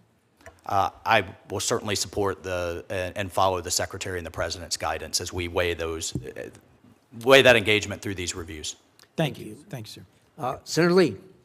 Thank you, Mr. Chairman. Mr. Waltz, I'd like to start with you, and if it's all right, I'd like to start by going a little deeper into something related to what Senator Barrasso asked you a moment ago.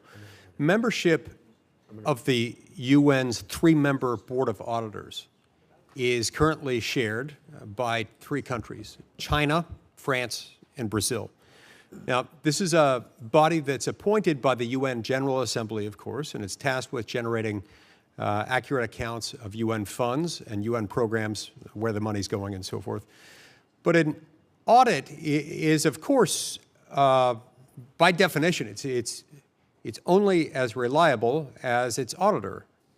And the UN's current Board of Auditors not only gives China a seat at the table, but it actually names China as the lead auditor for organizations, including UNRWA, which had terrorists on its payroll, at least through 2023. Some would say longer than that. The environmental program, despite the fact that the environmental program has been exploiting the developing country status to access environmental-related financial assistance for a number of countries, including some that arguably don't deserve that designation. And the UN headquarters, which, as we all know, is based in New York. So my first question to you is, how can we comfortably fund these UN entities, knowing that at some point in the process, our dollars will become commingled into these international accounts, accounts that many of our strategic competitors and right now our pacing threat may be in charge of auditing? But how do we deal with that? Thank you, Senator Lee, and again, thank you for the kind introduction earlier. I share the concern. If, again, as I take as a first principle, sitting down with my, firefighters, welders, and small business owners and saying, look them in the eye and saying, I know exactly where your dollar's going and it's being well spent. I don't think we could say that at this point. And if it's, it's one thing for it to come out of their hands into the federal government, then it goes from the federal government over to a multinational entity. Then it goes down to an agency, 15 of whom have their own separate boards and separate agendas. And then I know something that's important to the chairman and a number of you, then it gets, in some cases, commingled with other international, like the African Union. Of course, we don't know exactly where it's going. I pointed out earlier, in the early 90s, actually in the Clinton administration, some folks in this body said enough is enough, and we got the closest thing we have, the Office of Internal Oversight and Investigation. It's the closest thing that there is to an IG, right, but it still reports to itself. It's not truly independent, and it's not necessarily just on the money side. If you have whistleblowers that say there's fraud, waste, and abuse, it basically comes back to itself, or even things like sexual abuse out in the UN's peacekeeping forces. Right. We need an actual independent entity that we all have confidence in to understand where this money and other nefarious activities are happening. Right. And then it becomes sort of like a self-licking ice cream cone. The auditing rogue actor within the UN is not necessarily one to be trusted. The UN's budget has gone from $15 billion to $65 billion in the last 20 years, and I don't think we're getting the commensurate return on our dollar. Now oftentimes the U.S. has, or at times when the U.S. has considered UN reforms, the conversation is centered on problematic entities and U.S. contributions, which are necessary factors, but don't necessarily capture the full universe of options available to us that translate into leverage and influence at the UN. Decades ago, at the direction of Congress, the State Department started producing an annual report on UN voting practices. This has occurred since 1983, so about 42 years this has been going on. The report demonstrates that, candidly, the U.S. is outvoted in the vast majority of cases at the UN. It's just how it turns out. Now, despite having this report at our disposal, successive administrations, administration after administration since we've had this report, they have yet to draw much of a correlation between voting coincidences at the UN and the provision of U.S. foreign aid, with the U.S. consistently providing aid to countries who actively and routinely, almost as a matter of course, oppose U.S. positions at the UN. So as the current administration carries out this much-needed, very much welcome, long overdue review of U.S. foreign aid so as to recalibrate our aid to our interests, should voting patterns at the UN be used as something of a metric to take into account and to determine and qualify U.S. foreign aid recipients? Senator, I think it's a fantastic point. It absolutely should be. I'll commit to work with this committee, with the Secretary, to put mechanisms in place that it is. But to your point, if you look at the aid, by the figures I've seen, over $100 billion have gone through UN entities into Africa, and we're looking at between a 29 and 32% voting coincidence rate. So we actually have the highest, the continent with the highest recipient of American workers' money siding with us by far the least. It is completely inverted, and I commit to you to work very hard to use the leverage that only this president could use to reverse that trend. Thank you so much. Thank you, Mr. Chairman. Senator Kaine. Thank you, Senator Ricketts, and congratulations to the nominees. And I especially want to shout out a VMI grad, Congressman Waltz. I want to follow up on Senator Coons' questions on the use of Signal, just to make sure we're all on the same wavelength here.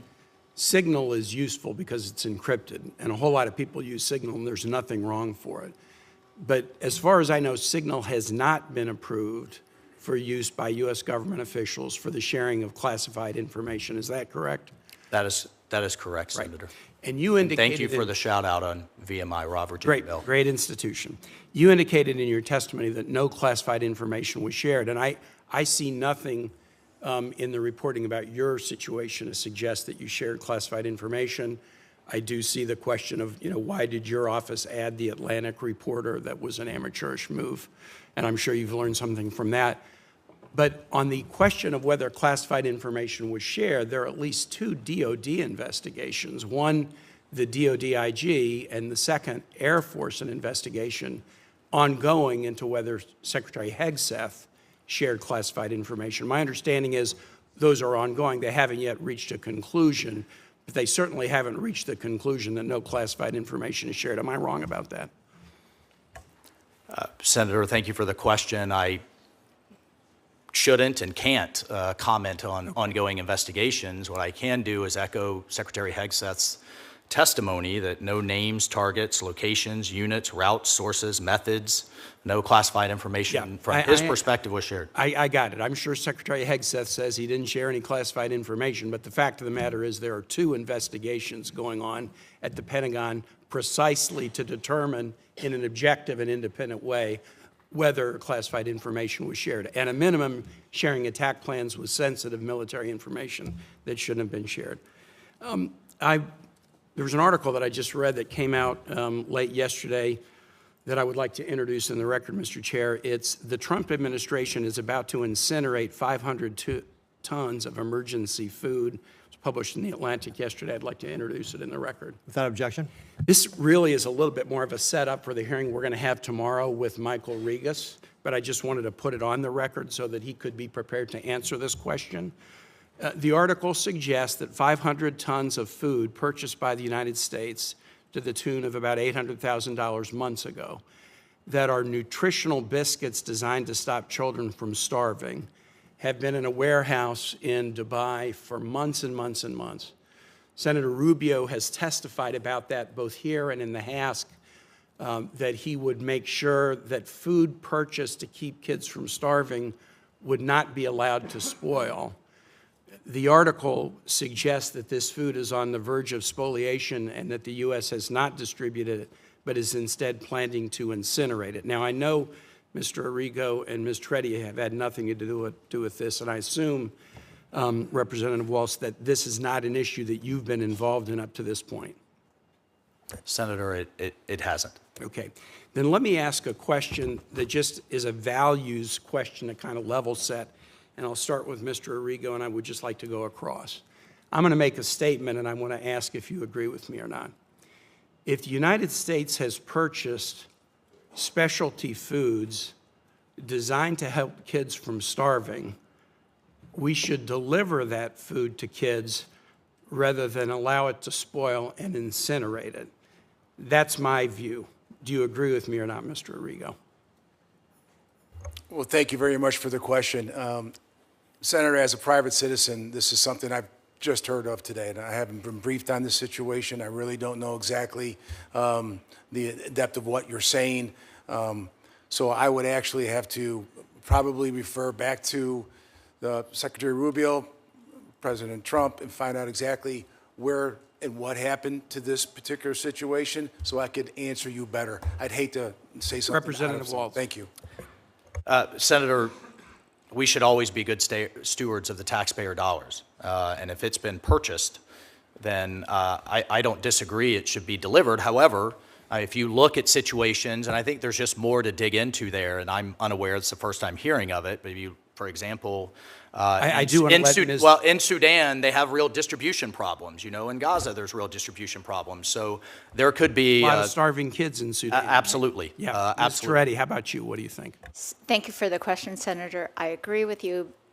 That does not mean that I'm judging what has happened. I'm glad that you answered unequivocally. This is such a simple question. It's such a simple question. If the U.S. has purchased food and it's to be used for the eradication of starvation among children, we should give it to children and not incinerate it. I mean, it is such a simple question. I just asked you to test your values, and I'll just go back to you, Representative Waltz, as I close. In your testimony, you asked, is our money being well spent when you talked about the United Nations? The need to be great stewards. Allowing this food to sit in a warehouse and then burn it rather than let kids eat it and survive, I know what my constituents would think about that, and I think I know what all of our constituents would think about that. I yield back. Senator Daines. Mr. Waltz, thank you for being here today, and thank you for your very distinguished service to our great nation and Special Forces. I very much enjoyed our conversation yesterday, and thank you for accepting going through this process to play a very important role here at the United Nations. Mr. Waltz, as you know, the United Nations has become a hotbed of anti-Semitism, a hotbed of anti-Israeli sentiment. UN employees participated in the October 7th attacks, and Israeli hostages were held at UN facilities for months. The UN recently reappointed Francesca Albanese despite her repeatedly stated support for Palestinian resistance and regurgitation of anti-Israel blood libel. My question, Mr. Waltz, is you clearly have your work cut out for you at the UN. Can you tell us more about how you plan to counter the anti-Semitic influence of UN officials like Ms. Albanese? Well, thank you, Senator, and I always enjoy our engagement as well, and your advocacy for the America First agenda. I mean, just to add a couple points to your list and then to answer your question, it's notable that the military leader of Hamas, Mohammed Sinwar, had an UNRWA badge on him in the tunnels of Gaza. There's indications that the World Health Organization and its hospitals, they knew that tunnels were being built underneath and knew that these hospitals were being used. And I have some of our veterans with you, have literally been shot at by terrorists hiding behind women and hiding behind children, and for Hamas to literally line the walls of its hideouts with hostages to protect its leadership is atrocious, and it should be called out at every turn. Yet, we just had to veto a resolution in the Security Council that went after Israel in what is absolutely a horrific war, and didn't even mention Hamas.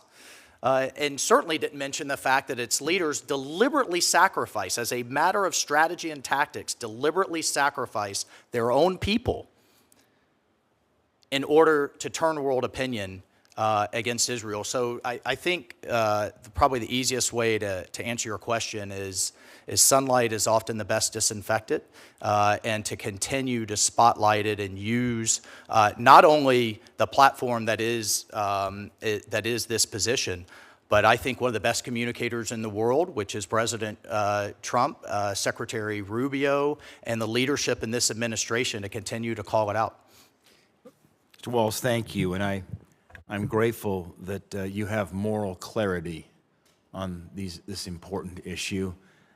And certainly, as somebody who, like yourself, you have served in special operations. These are not theoretical exercises for you. You've seen the conflict between good and between evil. We talked a bit about Central Asia yesterday, Mr. Waltz. It's a vitally important region, rich in natural resources. As you mentioned, you've spent some time over there in your prior career.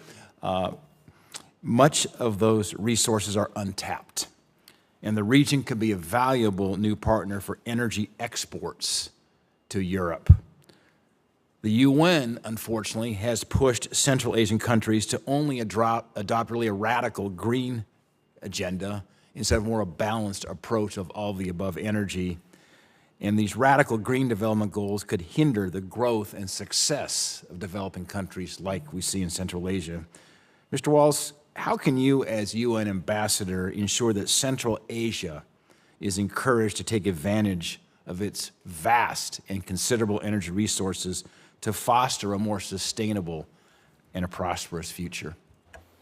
Yeah, thank you, and I appreciated the conversation and always learn a lot from them. One of the things that I admire about how President Trump approaches diplomacy, we saw it in his first Middle East trip, is what I call commercial diplomacy. The thing that binds people together often is business. It transcends dogma. It transcends ancient ideologies. You're seeing that in the Abraham Accords. When people are talking about data centers and rail and roads, they're not talking about thousand-year-old hatreds. In Central Asia in particular, I mean, going back to the old TAPI pipeline, Turkmenistan, Afghanistan, Pakistan, India, one could only imagine if that had been in place. And now everyone has a common economic interest rather than fighting each other. I think we have real opportunities with Turkmenistan for the first time in a long time for their gas to head westward rather than eastward. We talked about the C5 grouping. We talk about Azerbaijan and their desire to not only come closer to the United States, but to perhaps put a real agreement in place with the Armenians, a real agreement in place with the Israelis, the commercial opportunities that abound for not only for American business, but that will change the geopolitical landscape. And I look forward to working with you and those groupings within the UN along those lines under the President Secretary's leadership. Mr. Waltz, thank you. Thank you. Senator Van Hollen. Thank you, Senator, and congratulations to all of you on your nominations. Congressman Waltz, I want to start with some questions related to your tenure at the National Security Council that will also relate to your responsibilities of the United Nations, especially in the area of international humanitarian relief, because you presided over a period where Elon Musk was given a blank check to take what he called a chainsaw to AID, and as part of that, undermined many ongoing humanitarian operations, including the one in Sudan, where the freezing of U.S. humanitarian assistance resulted in the closure of nearly 80% of emergency food kitchens. 2 million people were left without access to food. Many of them died, and that's not theoretical either. I want to turn to another humanitarian disaster, and that's in Gaza. And of course, the horrendous situation in Gaza was brought about as a result of the horrific Hamas attacks of October 7, 2023. It's also true that the government of Israel has a responsibility to conduct that war in accordance with international law and humanitarian principles. For 78 days, the Netanyahu government imposed a total humanitarian blockade on Gaza, including blockade on food. I didn't hear you or President Trump or Secretary Rubio ever call upon the Netanyahu government publicly to end that blockade. The Netanyahu government then replaced the system of distribution of food through vetted international organizations, including, for example, the World Food Program that Cindy McCain heads. They replaced it with a private entity, which is supported by mercenaries, known as the Gaza Humanitarian Foundation, a real misnomer. The organization's original executive director resigned, saying that it was not possible to implement their plan while adhering to humanitarian principles. Cindy McCain said they don't have nearly enough access points and they don't have nearly enough food going in. As you probably know, it's been called a death trap. Hundreds of Palestinian civilians crowding to get food have been killed, either by the security contractors, mercenaries, or by the IDF. So my question to you is, why should American taxpayers be footing the bill, even part of the bill, in support of the so-called Gaza Humanitarian Foundation? Thank you for the question, Senator. And just to address your first question in terms of USAID and its current status, it is currently operating under the State Department. It's been merged, which you may disagree with, but I think is a perfectly valid approach. I'm sorry. I'll just point out that both the United Kingdom and Australians have done the same thing. I can't tell you how many times I've talked to a Foreign Service officer or an ambassador out in the field, highly frustrated that aid was on a different page than their objectives in the country. And so I certainly support the Secretary's reorganization. We have a strong disagreement. If you could answer my question about American taxpayer dollars going to fund this private entity with I would certainly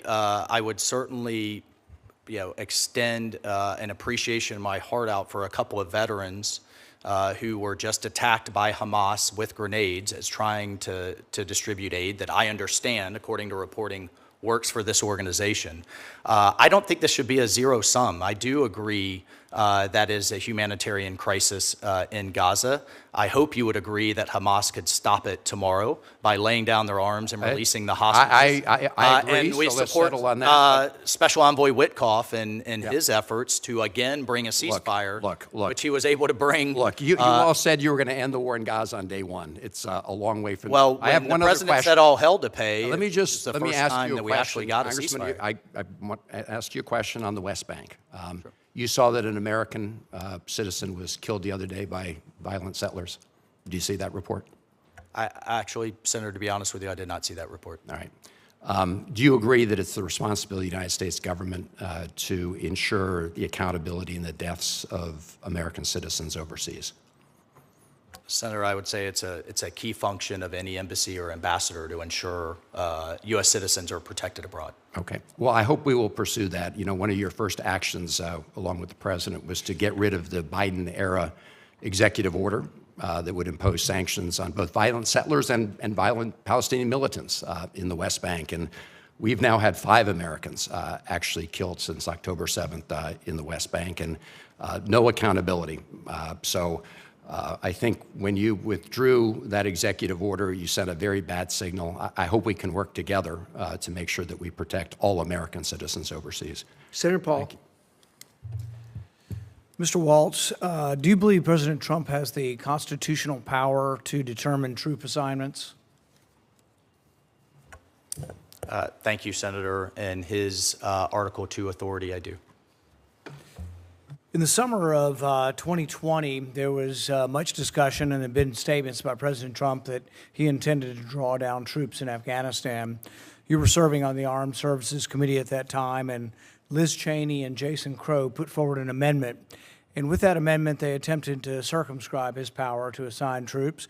They specifically added conditions, and you supported that amendment. So I guess my question is, which is it? Does President Trump have the power under the Constitution to determine troops, or do you think Congress should, as you attempted to do when you voted for Liz Cheney's amendment, do you think Congress has the right to limit his power to remove troops from a war situation? I certainly, thank you, Senator. I certainly supported President Trump's effort to draw down our forces, to keep Bagram Air Base, to keep a lid on counterterrorism, and certainly keep a powerful presence there. You voted for the Jason Crow amendment, the Liz Cheney amendment, to place restrictions on his ability to remove troops. Specifically, the amendment said he couldn't draw them down under 8,500 troops. Senator, I'll have to go back and look at the specific details of that amendment, or whether that was a broader vote. Pretty important amendment because it goes to the heart of the Constitution, and this is sort of the problem and one of the things I fear. The Liz Cheney wing of the party, the neoconservatives, they believe in virtually unlimited Article 2 authority when going to war, to initiate war. There seems to be no limits. The idea that Congress should be involved with declaring war is sort of passé, it's old-fashioned. But when it comes to ending a war, you voted with Liz Cheney and the others to say that the president couldn't end the war, that he had to perform different reports. Here's what one of the reports said that he had to do before he was allowed to remove troops. This is the Cheney-Crow Amendment. It required a report from President Trump concerning the status of women's access to voting, education, justice, and economic opportunities. You know, support for women's rights is great, but it's really not typically given as a reason to go to war or stay at war. And basically the amendment you voted for based the decision on whether or not he would have to explain himself as to how well it was going for women in Afghanistan before Congress would consent. Specifically, the amendment says you wouldn't fund or allow him to move troops with DOD funds. It was an incredible amendment. I've never seen anything like this, where Congress actually voted to remove DOD funds to let the president remove troops from a war theater. Look, I'm a big fan of the limitation of presidential power on initiating war, but once we're at war, I've never really quibbled with the president's power to execute the war, to be the commander-in-chief. When you were deployed, I can't see Congress coming to Congress and saying, well, how are women's rights over there for Colonel Waltz? Should he be able to go in there or leave because, well, let's have a congressional report on this? I mean, I think that's insane, and I just don't understand how you could have voted for this. I mean, should Congress force President Trump to analyze such vague terms as justice before removing troops from a war zone? I mean, I don't understand how you could have voted for this amendment. Senator, I look forward to continuing our discussion that we had. There's a lot of room in between where we have troops and necessarily if we're at war. So, for example, we've had troops in Colombia for quite some time. They're not actively engaged in combat. They're engaged in a training mission to help that government by withdrew our presence on the ground. Afghanistan was and one of the so rare I think times. one of the things at the time the Afghanistan president was was one of the looking to rare do times was when Congress actually had authorized. We voted for an authorization of force. It's one of the few times I can think of in recent history I would have actually supported that resolution. Congress voted to send the troops to Afghanistan to get the people who attacked us on 9/11. And yet you were willing to, in a war zone where soldiers were at war, place restrictions on the president's ability to move troops around based on women's access to voting. There's also another clause in there that said based on how well the Afghans were dealing with disabilities. look, I have a great deal for people with disabilities. That's a big issue in our country, but it really isn't an issue of war. And to hamstring and tie President Trump's hands and say, oh, well, you can't remove, troops until we discuss how well the Afghan government is dealing with disabilities. Are they going to be able to deal with disabilities when we go? I guess it just worries me that you come more from the Liz Cheney wing of the party than the Donald Trump wing of the party. Senator, I am squarely with the president, have been with him in every single election I participated in, and him with me in terms of the limits on hard power. And I can tell you for certain that people who hate war the most are the people that have to go fight them and die from them. I have many of them with me, and I never want to attend another funeral, and I certainly support the president's diplomacy first, as I know you do, approach, as we just saw in the Middle East, his commercial diplomacy that we're seeing around the world, and will do everything I can, if confirmed as ambassador of the United Nations, to keep us out of wars and to end conflicts. Senator Booker. Congressman Waltz, I've watched this hearing, and I've been really disappointed. And what's been troubling to me about your nomination from the beginning is your failure to just stand up and take accountability for mistakes that you made and that all Americans know that you've made. Everyone in this room, every one of us has made mistakes, but what America expects from leaders, especially leaders who are tasked with our national security or could be tasked with the position for which you're nominated for, is for people to stand up and just take responsibility, take accountability. But I heard you just blame Biden. I've seen you not only fail to stand up, but lie. You said about this person when you were involved in the sharing of sensitive information about imminent military operations. I've listened to you now for weeks and months. You said this journalist intentionally infiltrated that signal chain. You said that he was sucked in. You denied, deflected, and then you did something that to me really lacks integrity, is that you sought out to demean and degrade that very journalist in crass and, frankly, cruel ways that made him a target. That's not leadership. When you blame people that tell the truth, that's not leadership. When you can't say the words, I made a mistake, I could have done better, I learned valuable lessons from this experience. Instead, at a moment where our national security was clearly compromised, you denied, you deflected, and then you demeaned and degraded those people who objectively told the truth and criticized your actions. Smearing people, attacking folks, singling them out, just furthers, compounds what I think is disqualifying about you for this position. It also, to me, just shows profound cowardice. You should step up right now. I heard Senator Coons. I heard you being asked by Senator Kaine again and again to simply say, I was wrong. I made a mistake. I take responsibility for my actions. Unfortunately, what you're doing to me is perfectly in line with the way this administration as a whole has operated. I've never seen an administration that has made no mistakes, can't learn constructively from things they did wrong, has no sense of self-interrogation or integrity. And should they be criticized legitimately, they go on the attack. We have too much of that rhetoric, that divisive, demeaning, degrading, cruelness that's being elevated and celebrated by this administration that you seem to fall in line with. I just watched with great disappointment that even after weeks, if not months of reflection, you couldn't sit before this committee and take some responsibility and talk constructively about what's learned. Instead, you do what seems to be yet another creative tool that people are doing, which is, hey, let me just blame Biden.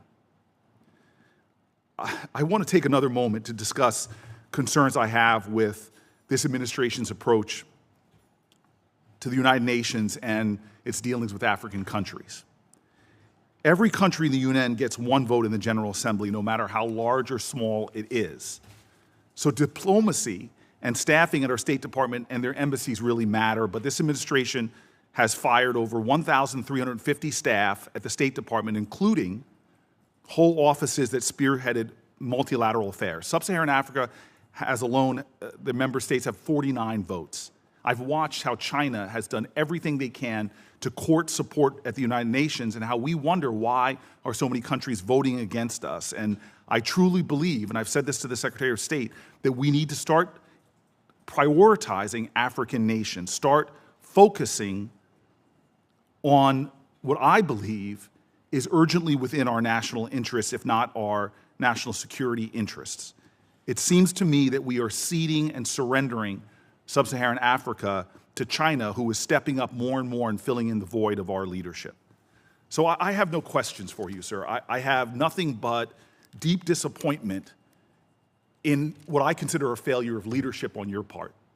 God, America needs now more than ever, forget the partisanship, just people to step up and show heart and integrity and honor. When you lie, defer, deflect, demean, and degrade journalists, to me, it's absolutely unacceptable. I have no questions. I cannot support your nomination. I think you've shown a failure of leadership at a time that America especially needs people of honor to stand up and show what leadership actually is. Senator Scott. Sure. Well, first off, congratulations to each one of you for your nominations and for your individual success. So if each of you could just take a couple minutes and say, assume you get through this wonderful process and you get confirmed on the floor, which is difficult right now. What are you going to get, what would be success at the end of your time as in these roles? Mike, you want to start?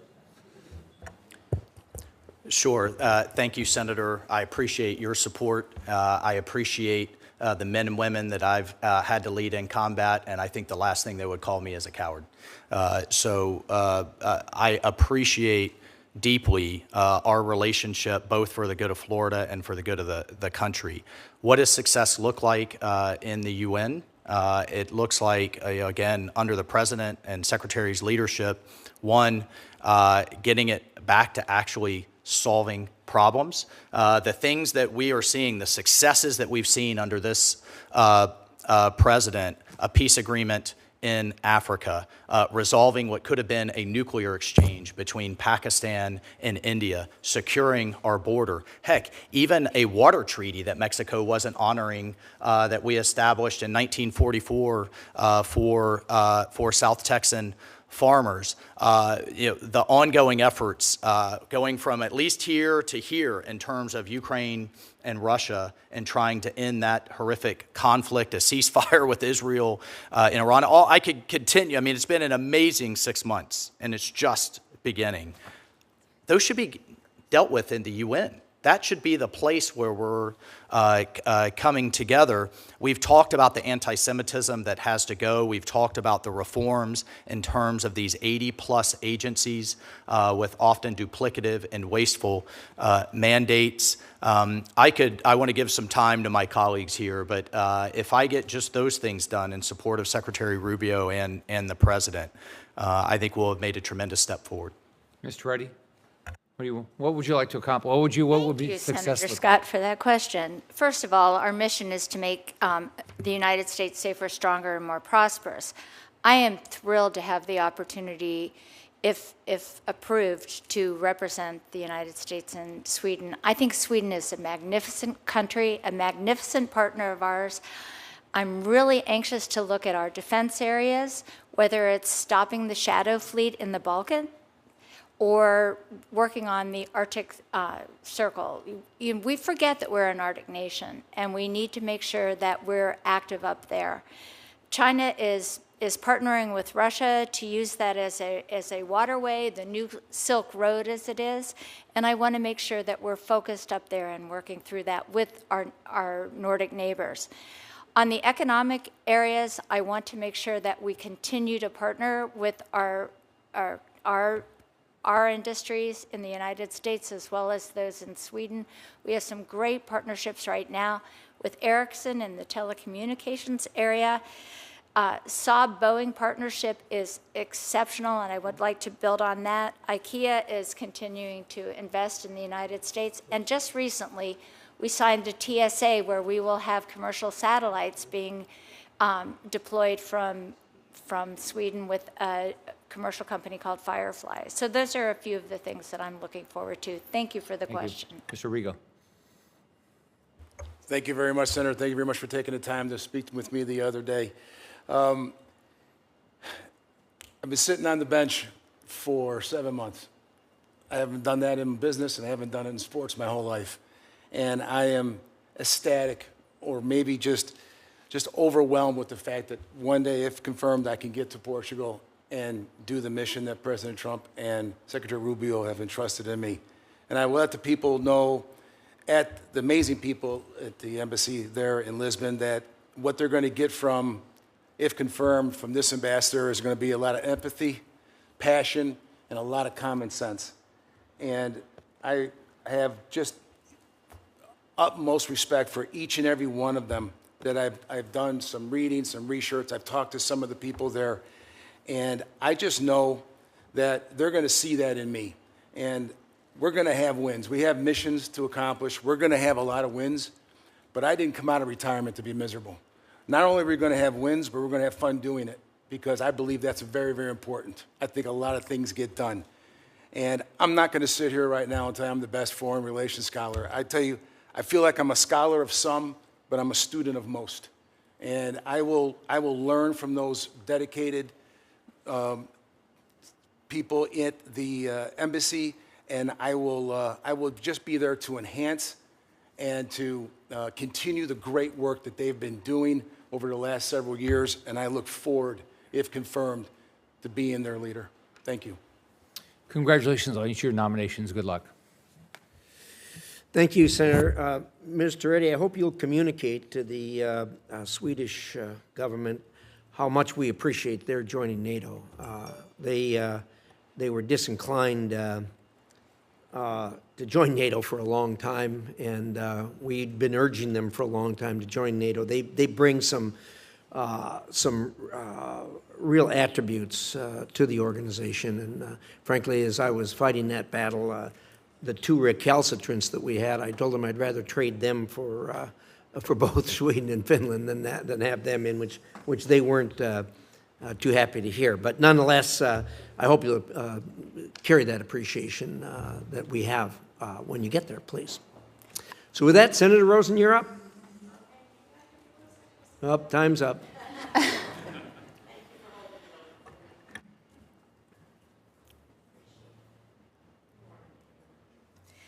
And again, thank you, Mr. Chairman. I appreciate it. But before I begin my questions, I just want to raise my deep concerns with the mass reductions in force that took place in the State Department on Friday.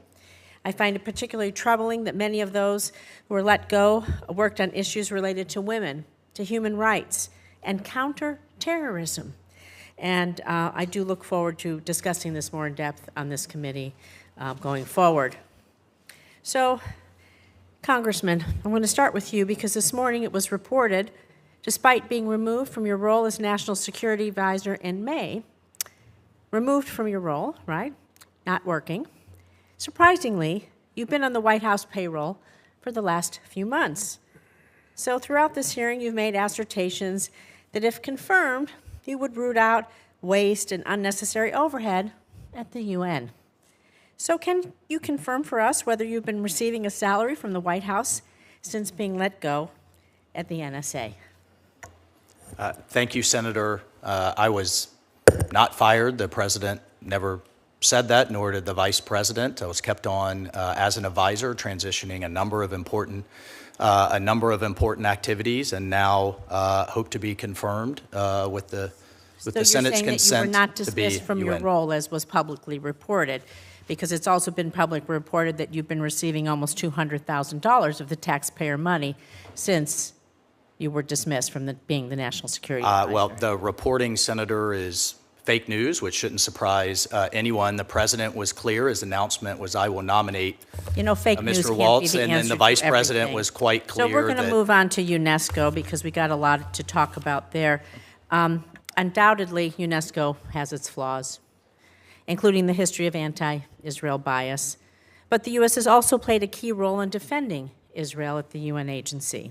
So the U.S. has called for votes against unbalanced resolutions and supported efforts that promote international Holocaust education, press freedom, literacy programs, scientific innovation, and protect and restore cultural heritage sites. Since rejoining UNESCO in 2023, the U.S. has also successfully included references to Hamas's October 7th terrorist attack and the plight of the hostages in UNESCO documents. However, during periods of U.S. withdrawal from UNESCO, China has stepped up its own engagement, becoming UNESCO's largest financial contributor and using this platform to push its own priorities. We know they are contrary to ours. So, Congressman, how might maintaining our presence at UNESCO support its work on U.S. priorities like Holocaust education, press freedom, all of the other things that I just mentioned, while ensuring that the PRC does not continue to expand its influence within the body? And how can our membership in UNESCO continue to provide us that platform for countering any future anti-Israel actions and, I would say, terrorism overall? Thank you, Congressman. Thank you, Senator, and I certainly support, as I mentioned to the ranking member, any initiative to block and tackle Chinese Communist Party influence throughout any of these organizations. However, I do think we have to review closely our membership in these organizations, if we're getting return for the taxpayer dollars, if they're in line with our interests. Would you recommend? As you know, in the first term, we withdrew from UNESCO. Under President Reagan, we renewed from UNESCO, and often it's been incredibly unhelpful to both Israel and the United States on the world stage. Recommend to Secretary Rubio we withdraw from UNESCO? If confirmed, I'll engage with Secretary Rubio and participate in that review, but as you know, it's currently under review. Thank you. Let's see, because yes. So I'm sorry, withdrawing from UNESCO, I want to go back to that because Order 14199 mandates a review of the United States participation in UNESCO and explicitly requires a U.S. ambassador to the UN consult with the Secretary of State. So we'll look forward to that report from you on that. I do have some questions about women in Ukraine, but I know that, Senator Barrasso's here, so that's fine. You were kind enough to leave it open. Appreciate that. We've had a good hearing. Thank you to our witnesses for being here. And I'm going to keep the record open until close of business tomorrow for questions for the record, which if you get, I appreciate if you would answer them promptly. Further, we have not. Again, thank you to you and your families for your gracious willingness to serve your country. And we have letters we've received in support of the witnesses, which I will order included in the record. With that, the hearing's adjourned.